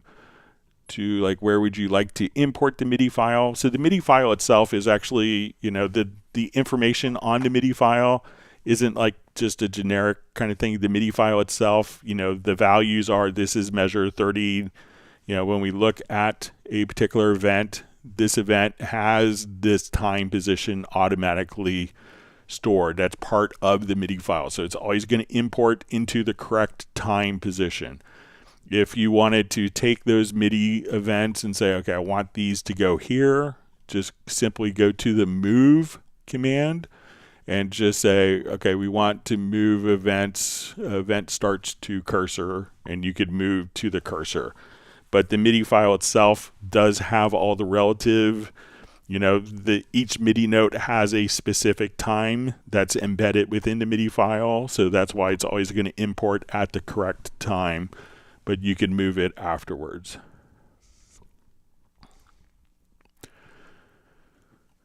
All right, so a question.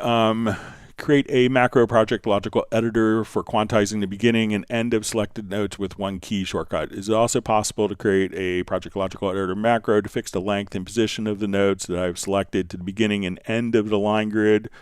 For example, when I'm composing, I'm playing and recording and playing, which is not in Quantize, and it gives liveliness, and I'm seeking for. It's also helping in the mockup. At the end, I will need to print the score. When I'm using Cubase without Quantize, the ends and starts, it doesn't look very good as in the score. All right, so let's say we want to come over here and I have a part.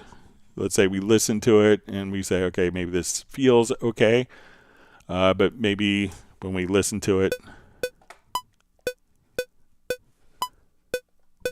we just activate this project again. So we listen to it and we can say this feels like it's kind of relatively fine time-wise.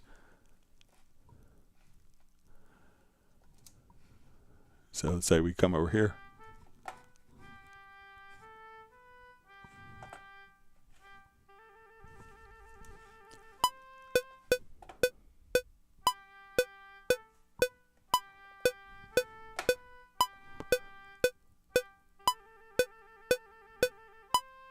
All right, but when we go to look at it in notation, it may kind of look like this. So if we wanted to keep the original notes, what we could do is a display quantize without having, so we'll look at this in the page mode. So let's zoom in. So what I want to do is, let's say I kind of, when I come over here, I'm just going to double click. I'm going to do display quantize and say the smallest note I intended to play was an eighth note. The smallest rest I intended was a quarter note. And hit apply, and now we can see that our score is kind of what we would expect it to be, even if not played well. So at this point, you could just do a display quantize because you want the same feel that you have, but you just want it to notate correctly. All right. Says question on expression maps. Can I copy expression map attribute my case info from one MIDI track to a new MIDI track and adjust the expression map by name? So if you have like two different libraries and you want like all the expression map articulations from one to automatically match to the expression maps of another library, it's going to have to be manually done because those expression maps may not exist. Different articulations may not be in libraries. Their notes aren't going to match up. So you'll have to, there's no automatic translation that I know of to automatically map expression maps from one library to another. So you could probably, if you wanted to, you could probably set up a logical editor preset to take each of the notes and transpose every C0 to, B flat 0 if needed. But it could be longer than doing it manually. All right, so we have a question, how to view selected track in the main project window when selected same track in the mixer window. So usually when we come over and we go to, let's say, our mix console, that when we select a channel in the mix console, that it's going to be selected in the main project window. Let's say if I'm in a separate mix console window, when I select it here, we can see that this is going to synchronize, but there is a preference where this could be turned off. So let's get to your preferences. And we see that we get to editing, to project and mix console. Make sure that sync selection in project window and mix console is checked. Then the two should automatically be synchronized together. Okay. Question, is there a shortcut to enlarge or decrease the view of the waveform without pressing the plus and minus in the side of the Cubase project window? All right, so if we have audio files, I'll just drag one over here just so we could see.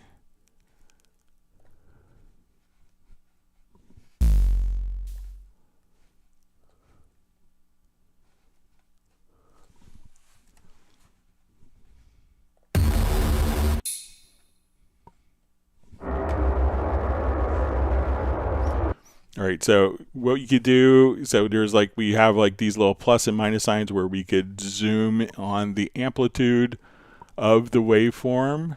So if I have this, we have kind of a different zoom. So I think it's just Alt or Option plus G and H. So just do Alt and Option, Alt or Option plus G and H, and that will do your waveform zooming for you.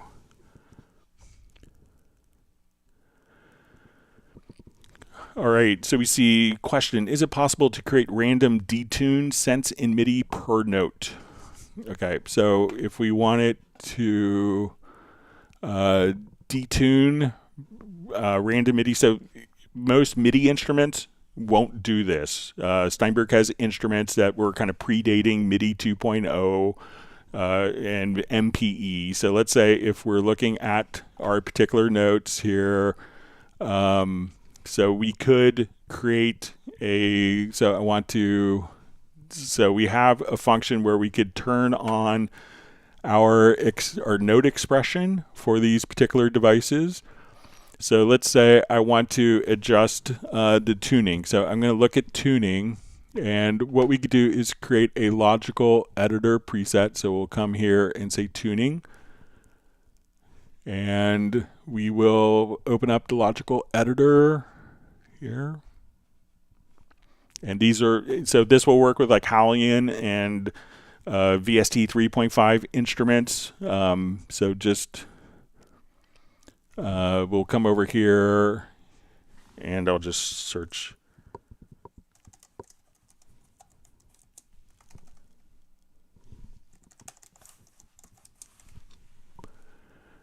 Okay, so we want to transform, and we're going to say type is equal to VST3 event to tuning, and we can say our VST3 value operation, we want to set relative random values between, let's say, minus 25 and 25. So what we want to do is to pull up a macro where we basically will go to the next note, and as we do the macro,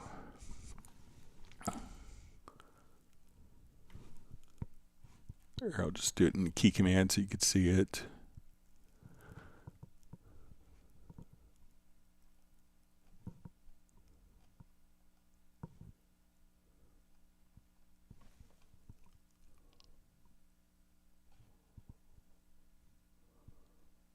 Okay, so we're going to say random VST. So what we want to do is to navigate right on the notes, and this will insert just kind of a random value for tuning on the notes, and this could be on a note by note basis. So if we double click, we could see that when we go to tuning that we could have different random values. And if we wanted to do kind of the same thing for panning, where we could select our different notes and insert panning, we could just put in different panning values as well. So, and the logical editor preset for that would be the same. So we would come over to our setup, and we would just basically switch this from volume. So basically we want to automatically put in, we want to, you know, just take those particular values and we could transform those values right there. But again, that's not going to work with most instruments because the other instruments maybe not be capable of that. All right, last question is mailed in. Lots of questions mailed in. All right, so let's say, says I am using Cubase quite intensely at the moment. We record vocals in sections, often replacing lanes. My friend prefers one ear outside headphones, so I'm constantly changing the stereo out pan to prevent bleed. I have a URRT4 main out and output 3 and 4. These are set to monitors and headphone amp in the control room. I'd like to do 3 things in macros. 1, record locate. Take the playhead position, set a left locator 2 bars prior, set the right locator 9 bars on, so that record 8 bars with 2 bar lead in, and then can be adjusted manually. Okay, so let's come over and let's say if we have our event here, and so we want to kind of set up a range. So, and I created a macro for this.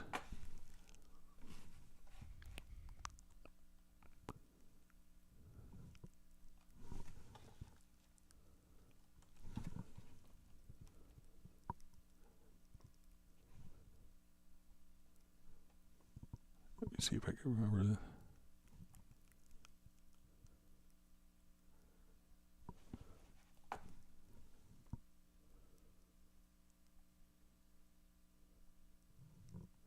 Okay, so we're going to say, so what I did is I set up transport. We're going to set the left locator at the project position. We're going to switch the edit grid to bar. We're going to nudge the cursor over 8 measures. We're going to set the right locator and then go to the left locator. So we're going to do this. And so that's added 8 measures. Now what we want to do is this second part where it's going to be record start. So I want to clear the arming and monitoring on all tracks in case they're left on accidentally in another track. I want to arm, monitor the current track, set stereo out for track and pan hard right, switch off the main speakers in the control room. At that point we can set the levels, do practice runs, record and disable arm and disable monitor on tracks, and recenter panning and switch main speakers back on. So in this case, we made Project Logical Editor presets to drag to where we could disable like all of the, so where we could set the set to right channel, we could set it to the stereo out. So we say, okay, set it to the right output, we could clear. So what we want to do now is come over, we have the control room, and we'll say, let's run this macro. So it's now going to roll back like 2 bars. And so let's say we start here, we're going to do the record locate, run that macro, and then we're going to have a second macro that's going to be record start, that's going to be use the pre-roll, process the, we're going to clear the monitor, record enable, we're going to turn on monitoring, we're going to set the track to the right channel on the output, turn the control room off, hit record, and use pre-roll. So we're going to run that macro. We see it rolls back 2 bars, it starts recording, and then when we're done recording, we want to reset to the stereo out, and then stop recording, and then turn off the monitor and record enable. So now when I come over here, we could stop recording, and that would automatically execute those things. All right, so I know that we are out of time. I want to thank everyone for doing the Club Cubase today. Thanks for all the questions, and we'll see everyone back on Friday. Everyone have a wonderful weekend, and we'll see you, we'll see you back on Tuesday. Goodbye.